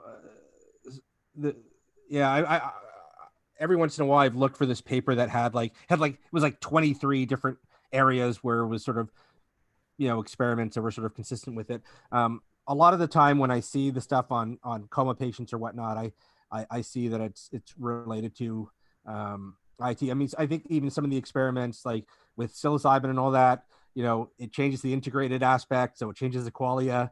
It changes the qualia. So there's some really interesting experimental, but the problem is to calculate phi is a really, from what I understand, it's a really tough calculation.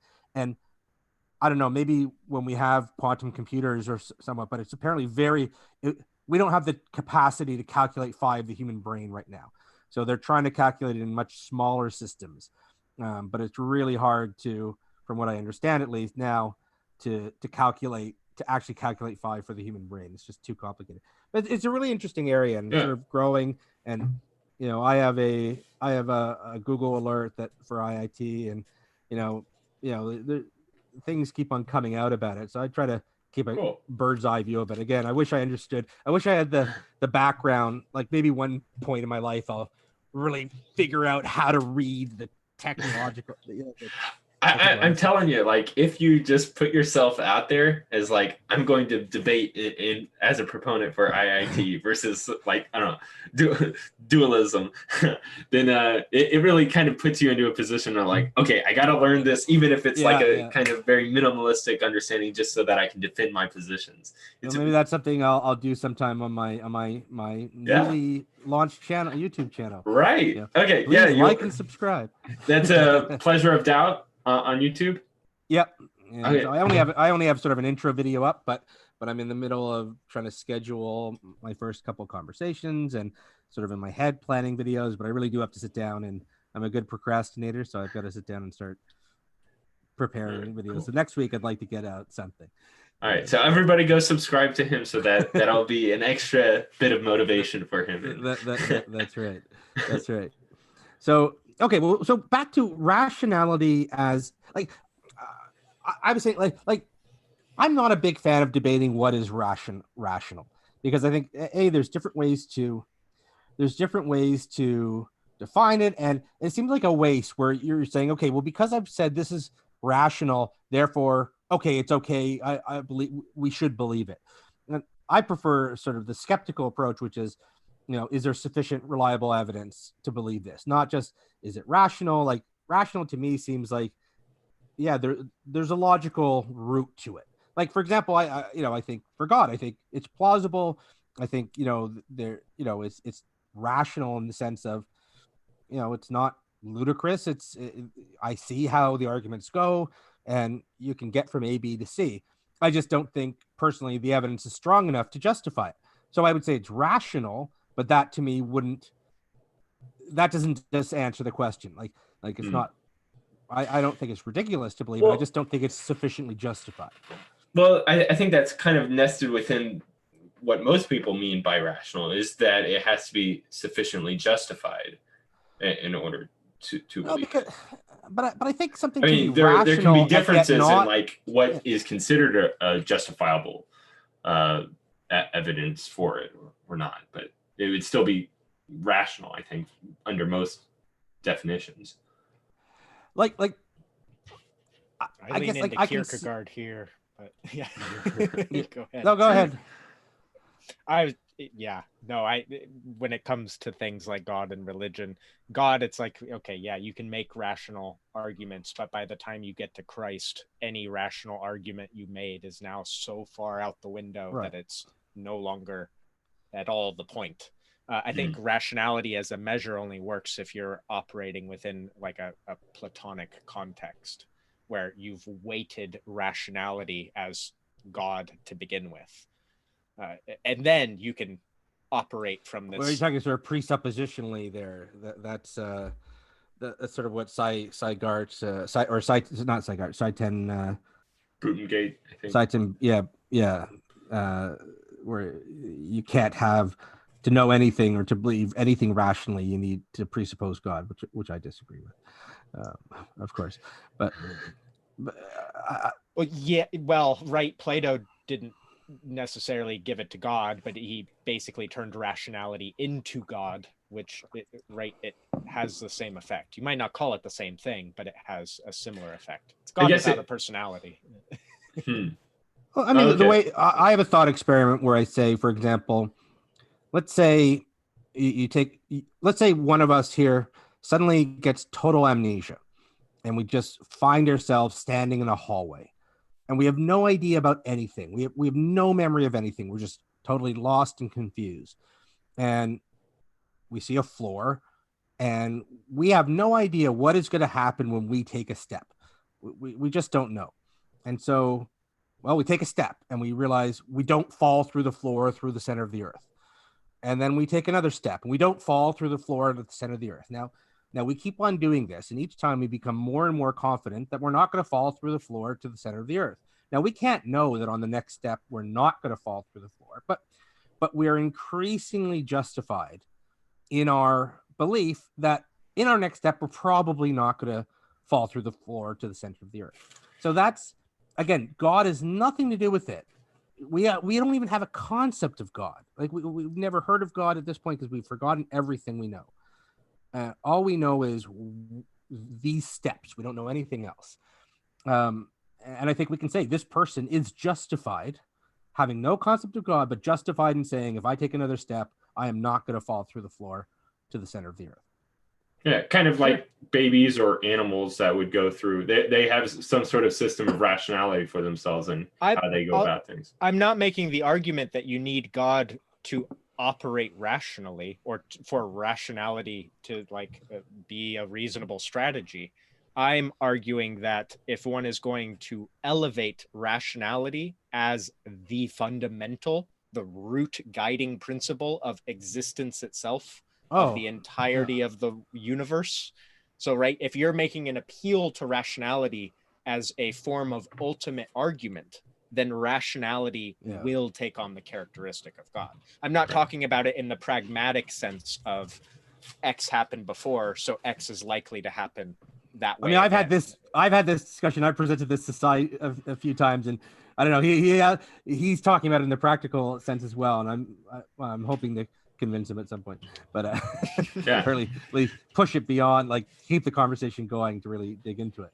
That's where it seems like most things are very much rooted in their practicality or the existential nature behind why certain beliefs are held or not, is in regards to what are the consequences to these beliefs being rejected or being accepted.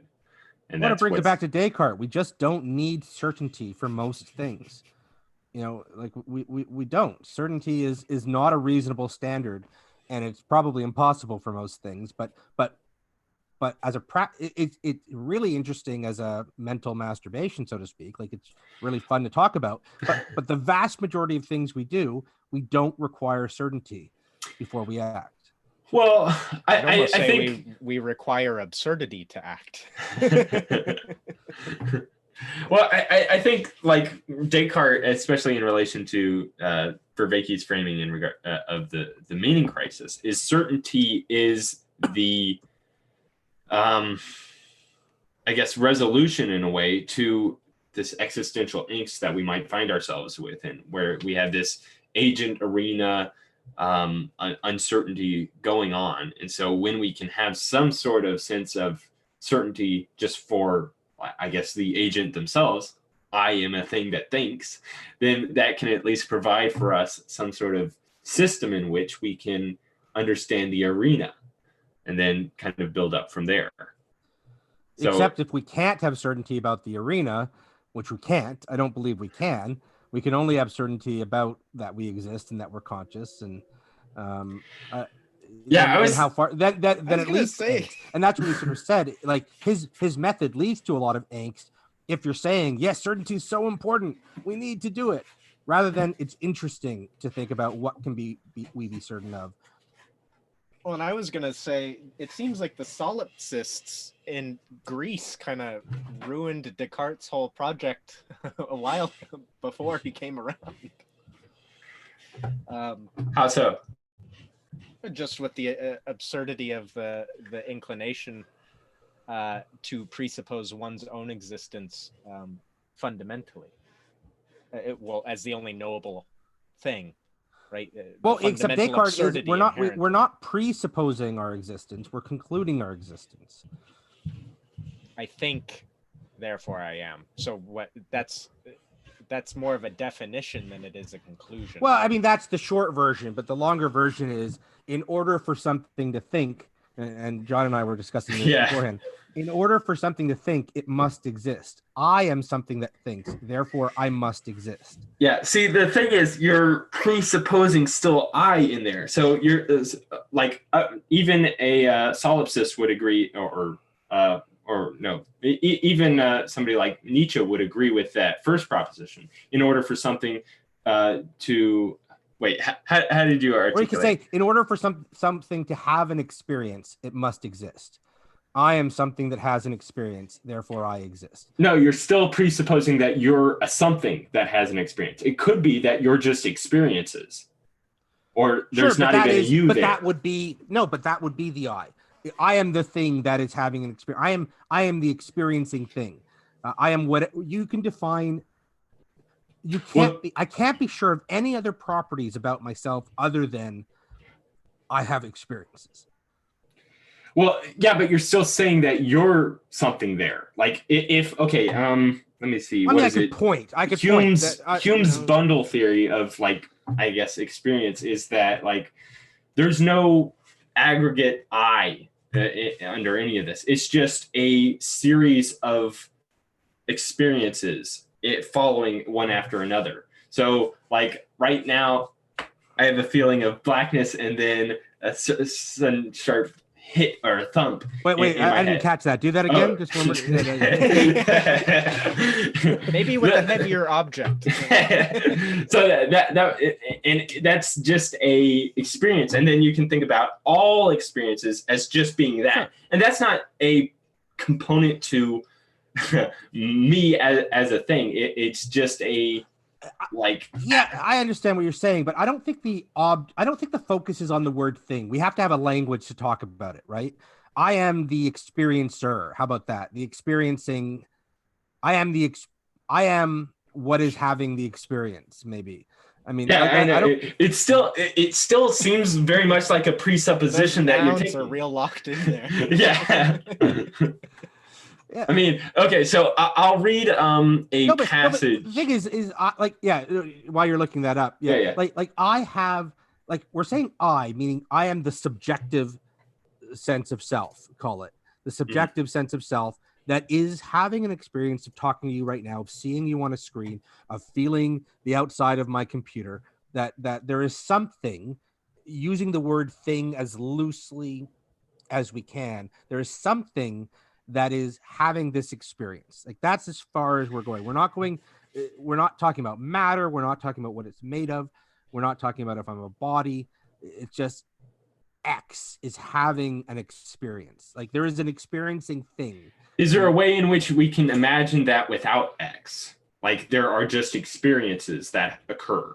But then that would be the X, right?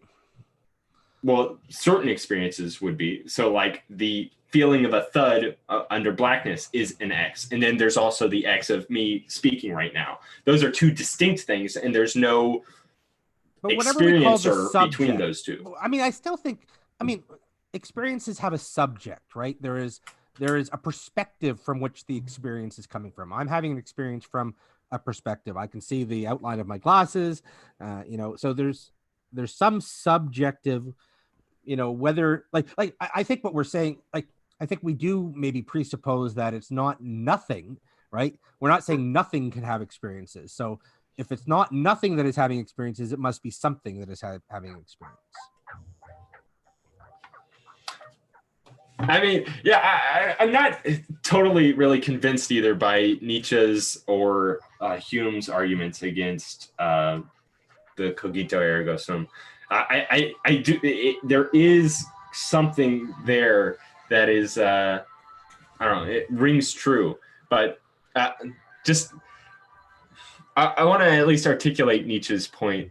This is from some, I guess, paper regarding Nietzsche on the Cogito ergo sum. Nietzsche takes issue with Descartes' Cogito not only because its metaphysical underpinnings are needed to derive the certainty of human existence, but also due to its conception of a subject whose thinking seems to be disassociated from the will to power and not a consequence of it. In Nietzsche's philosophy, a thought comes when it wants, not when I want. So that it is a falsification of the facts to say the subject I is the condition of the predicate think. So I think the point he's making is that because the thoughts are occurring and they're not. Sorry, 1 second. I just have to. I'm gonna listen, but I've just got to solve a child problem. Okay, yeah. But yeah, so I think the point that Nietzsche makes in Beyond Good and Evil, and I guess he goes against Descartes as well in The Gay Science, but I haven't read that yet, it is that there are thoughts that are occurring that are not under the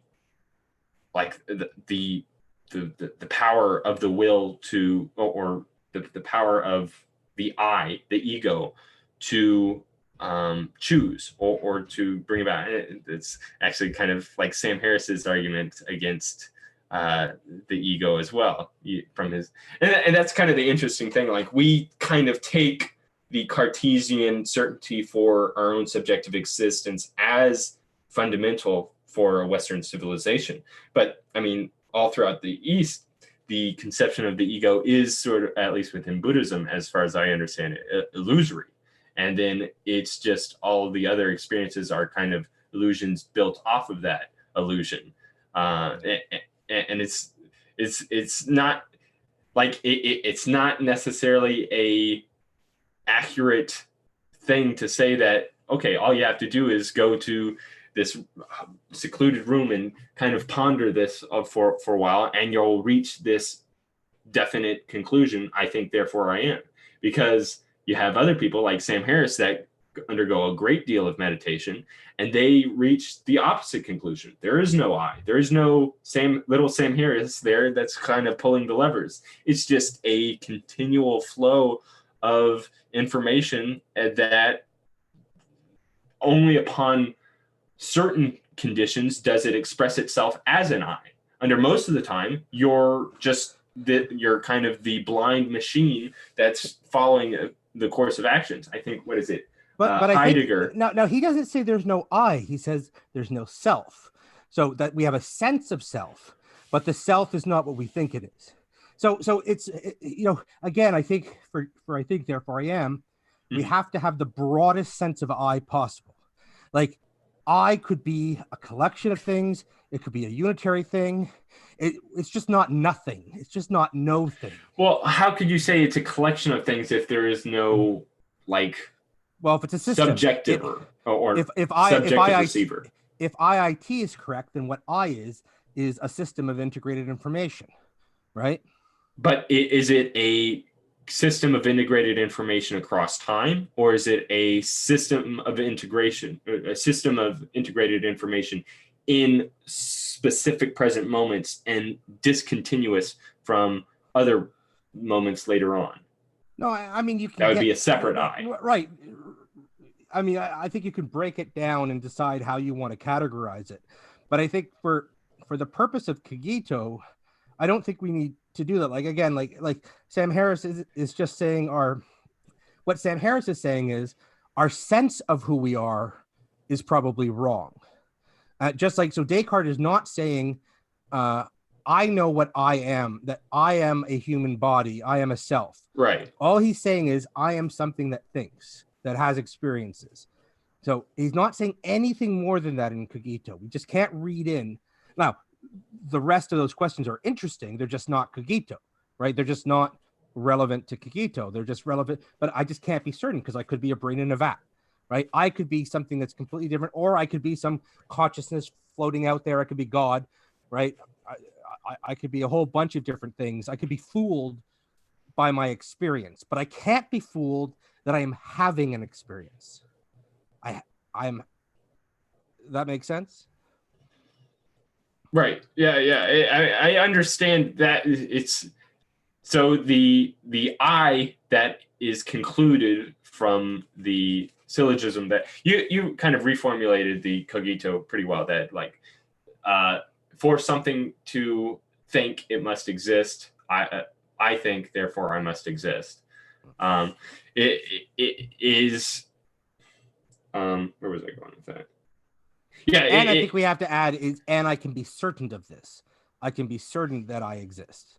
So maybe that is including some sort of additional, I guess, metaphysical presuppositions of the fact that like propositions exist, and then we can be certain of them, or we're capable, like, what is it? Kind of the Aristotelian argument of man as a rational animal is the fact that man can hold propositions that are true or false. Mm-hmm. And these propositions must sort of like exist in some sense because they're not contingent upon our own minds kind of creating them to exist. It's like we're interfacing with reality in such a way that we're deriving this propositional fact. And we know I tend to think the proposition exists as a thought, and we keep on having the same thought over and over again, or very similar thoughts over and over again. I'm not a Platonist in the sense that I think the proposition has some sort of form. Right. But that being said, we can, through our reasoning, and reasoning, I think, I mean, again, if IIT is correct, reasoning is a type of information processing. Through exercising similar patterns of information processing, we can come up with the same conclusion over and over and over again, which is what reasoning is, why we can come up with the same proposition over and over and over again. But the proposition only exists so long as I'm thinking about it. We're just all thinking of similar propositions. Like in this call, the three of us are thinking cogito ergo sum. It's not the same cogito ergo sum. We each have our own version of it, but they're very similar. The pattern is similar. Okay, so that's the. It's funny after listening to this and Vervaake's kind of a bit of a defense, surprisingly enough, of Descartes. I rewatched this lecture that was given by Ed Feser, who I know you're reading his book right now. Yeah. He does a lecture on like in defense of the immateriality of the mind, and he does so in relation to its rationality that it has. And that very much is connected to Descartes' arguments kind of against Hobbes, or the use of rationality, or the and Feser lays out this syllogism that in regards to rationality, saying a formal thought process can have an exact or unambiguous conceptual content. So this is like in regards to, say, like cogito ergo sum. There's a very like, or even 2 + 2 = 4. There's a very exact way in which like what we're talking about can be true or not. Premise 2, nothing material can have an exact or unambiguous conceptual content. So because matter is kind of inert and also absent of mentality when we're observing it, like we can have multiple ways in which we're interpreting it. It's not about anything else. Things like there's multiple ways in which we can understand it to be. And then the conclusion, therefore, formal thought processes are not material. So I'll copy and paste that into the comments. Just I understand what he's saying. I think, first of all, I I mean, to me, matter is just a label that we've attached to certain stuff we've identified in the universe. Like I never really care if we call something material or not. Like if IIT is correct, in some ways you can call it a materialist concept, or you might call it not a materialist concept. Like I don't. What I say is I don't identify as a materialist, but I probably have certain views that are in common with a lot of materialists, and some that aren't. I just don't assume matter is the only thing in the universe, but it's something we have identified. I'm open to other stuff being out there as well. So I don't really care if we call it material. If IIT is correct, then information is the common link. So that he's wrong, that matter is not as inert as we thought, that matter actually does have, in certain circumstances, consciousness. And so that argument is just wrong. It's not sound. It may be valid, but it's not sound. Right. Premise 2 wouldn't be valid. Yeah. It's funny, while he was talking about kind of Descartes' split between, you have the world of matter and you have the world of mind, and the two don't really interact with each other. I was kind of I don't know, maybe he'll get into it later on this series, but there's at least another worldview that's different from Hobbes nor Descartes, which is idealism. So somebody like George Berkeley, I think a Scottish or Irish philosopher, or he was I think he was like a priest as well, or not a priest, a pastor. I don't know. The idea of the worldview of idealism, in which there is no material world, all exists as different qualia within different minds that are happening. So like if you take this phone, it has dimensions to it, it has color to it, it has a hardness to it, it has density and weight and all these other things. All these things that I'm describing sound like they are material properties, but really I'm describing qualitative properties. Right. I'm feeling pressure when I'm touching this, and it's not necessarily matter that's, I don't know, making me feel this. It could just be bits of information or qualia that is being implanted into my brain via like the Matrix, or in a vat, or in a dream, or that I don't have a brain, that really I'm just consciousness, and I have the experience of having a brain. Just like when we dream, we dream about what seem to be physical objects. Of course, right. They're just figments of our imagination.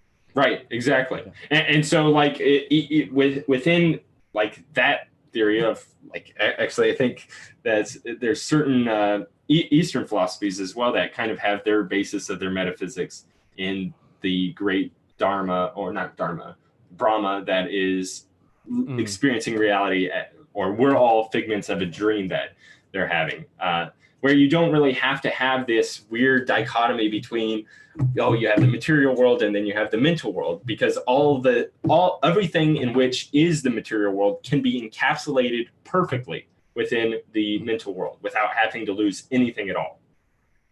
Yeah, I've read Bernardo Kastrup's book. He's popularized idealism, and I've even chatted with him back in previous forums.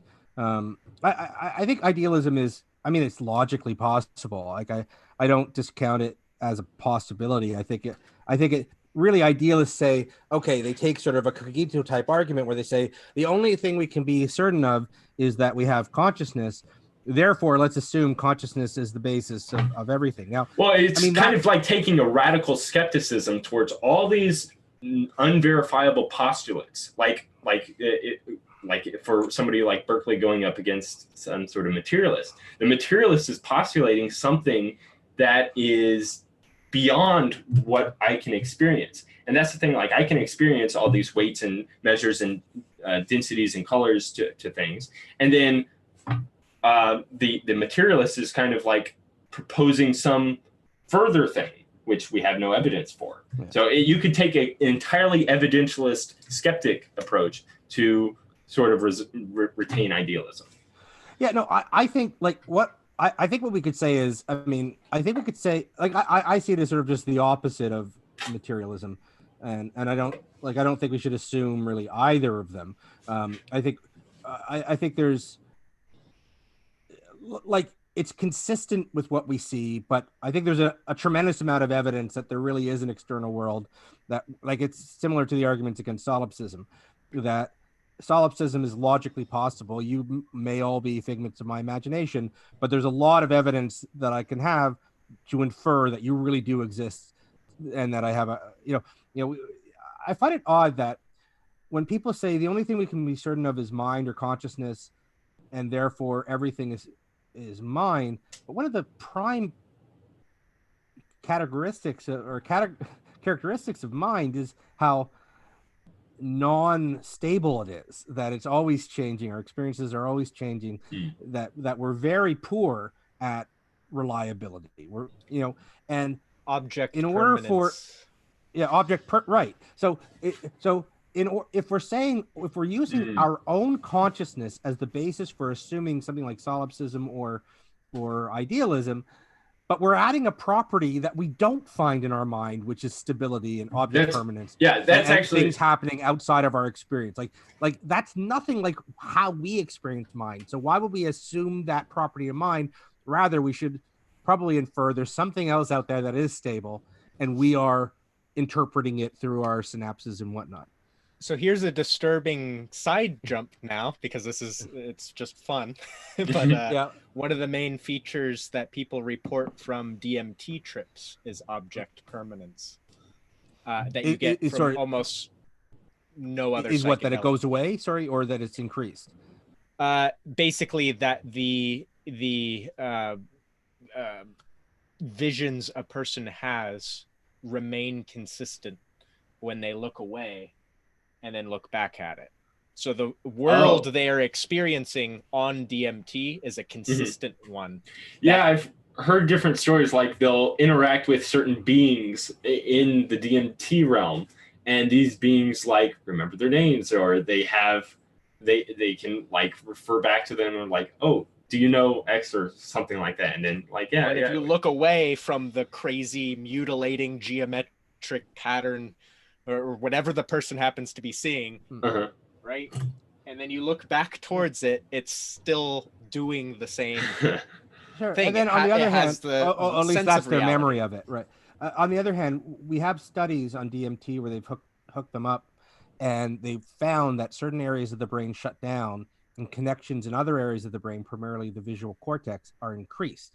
So we have evidence that there's the neuroplasticity in the brain, that there are literally extra connections being made in those visual aspects of the brain, that seem again to let us infer that it's our brain connections that are creating these images, rather than that we're just perceiving something that we didn't see, that what was there but sort of beyond that, below the surface. I think that's a jump.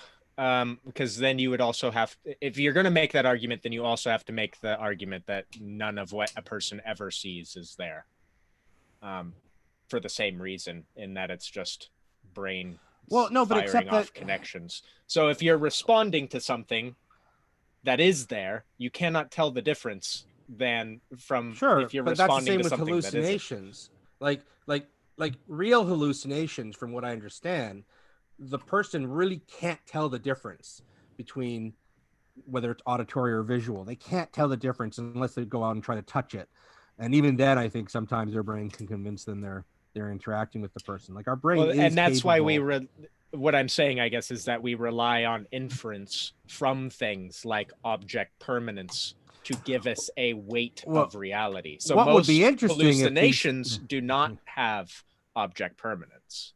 If two people in the same room went on DMT and saw the same exact or if they could confer some sort of information to the beings that they interact with, some other person comes in, goes through the same DMT process, and can relate or can be told any sorts of information. Of course, you're kind of having to rely upon these DMT creatures to like abide by your little scientific experiment. So I don't know, like if it's some sort of like Mixius Spitalik type character, I don't know how much they'll be willing to. Yeah, well, that's it. We can't you can't prove it false, but do we have reason to believe it true? Yes, I mean, could be tricksters. Yeah, and even that's kind of like a problem that you would have if you were to try to like Okay, we're going to produce this experiment with chimpanzees or something like that. Like, how are you going to get the chimpanzees to actually follow through with the experiment in the way that you want it to be?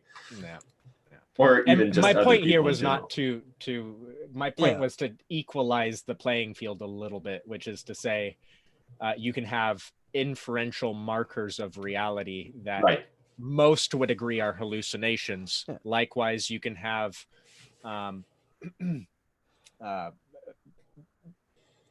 hallucinations that feature everything that we would consider makes it a real experience of a real reality. But it's more than that. Like, it's not just object permanence. It's that things are going on outside of our conscious experience that we have no idea of. Like, I could have a heart attack right now, and there's things going on inside my body that I have no idea of that just suddenly kill me, right? Or just suddenly I feel pain and I had no idea was there. I mean, that's a problem for idealism. It doesn't completely resolve it, but I think it leads to the idea that the external world exists, that there are things outside of my consciousness that are happening.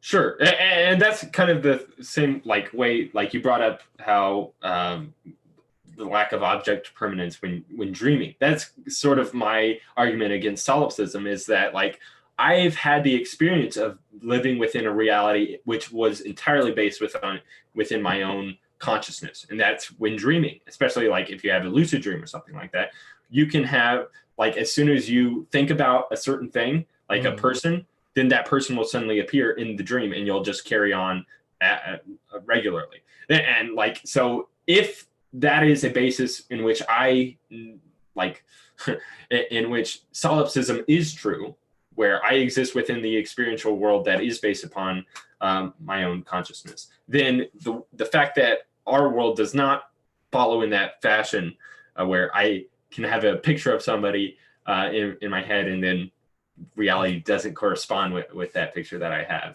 have.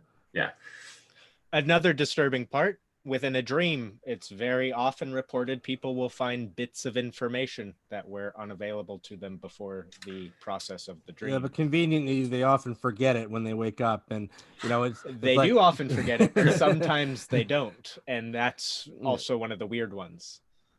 Yeah, there was something often report coming with the breakthrough in their story or coming up with a song in a dream.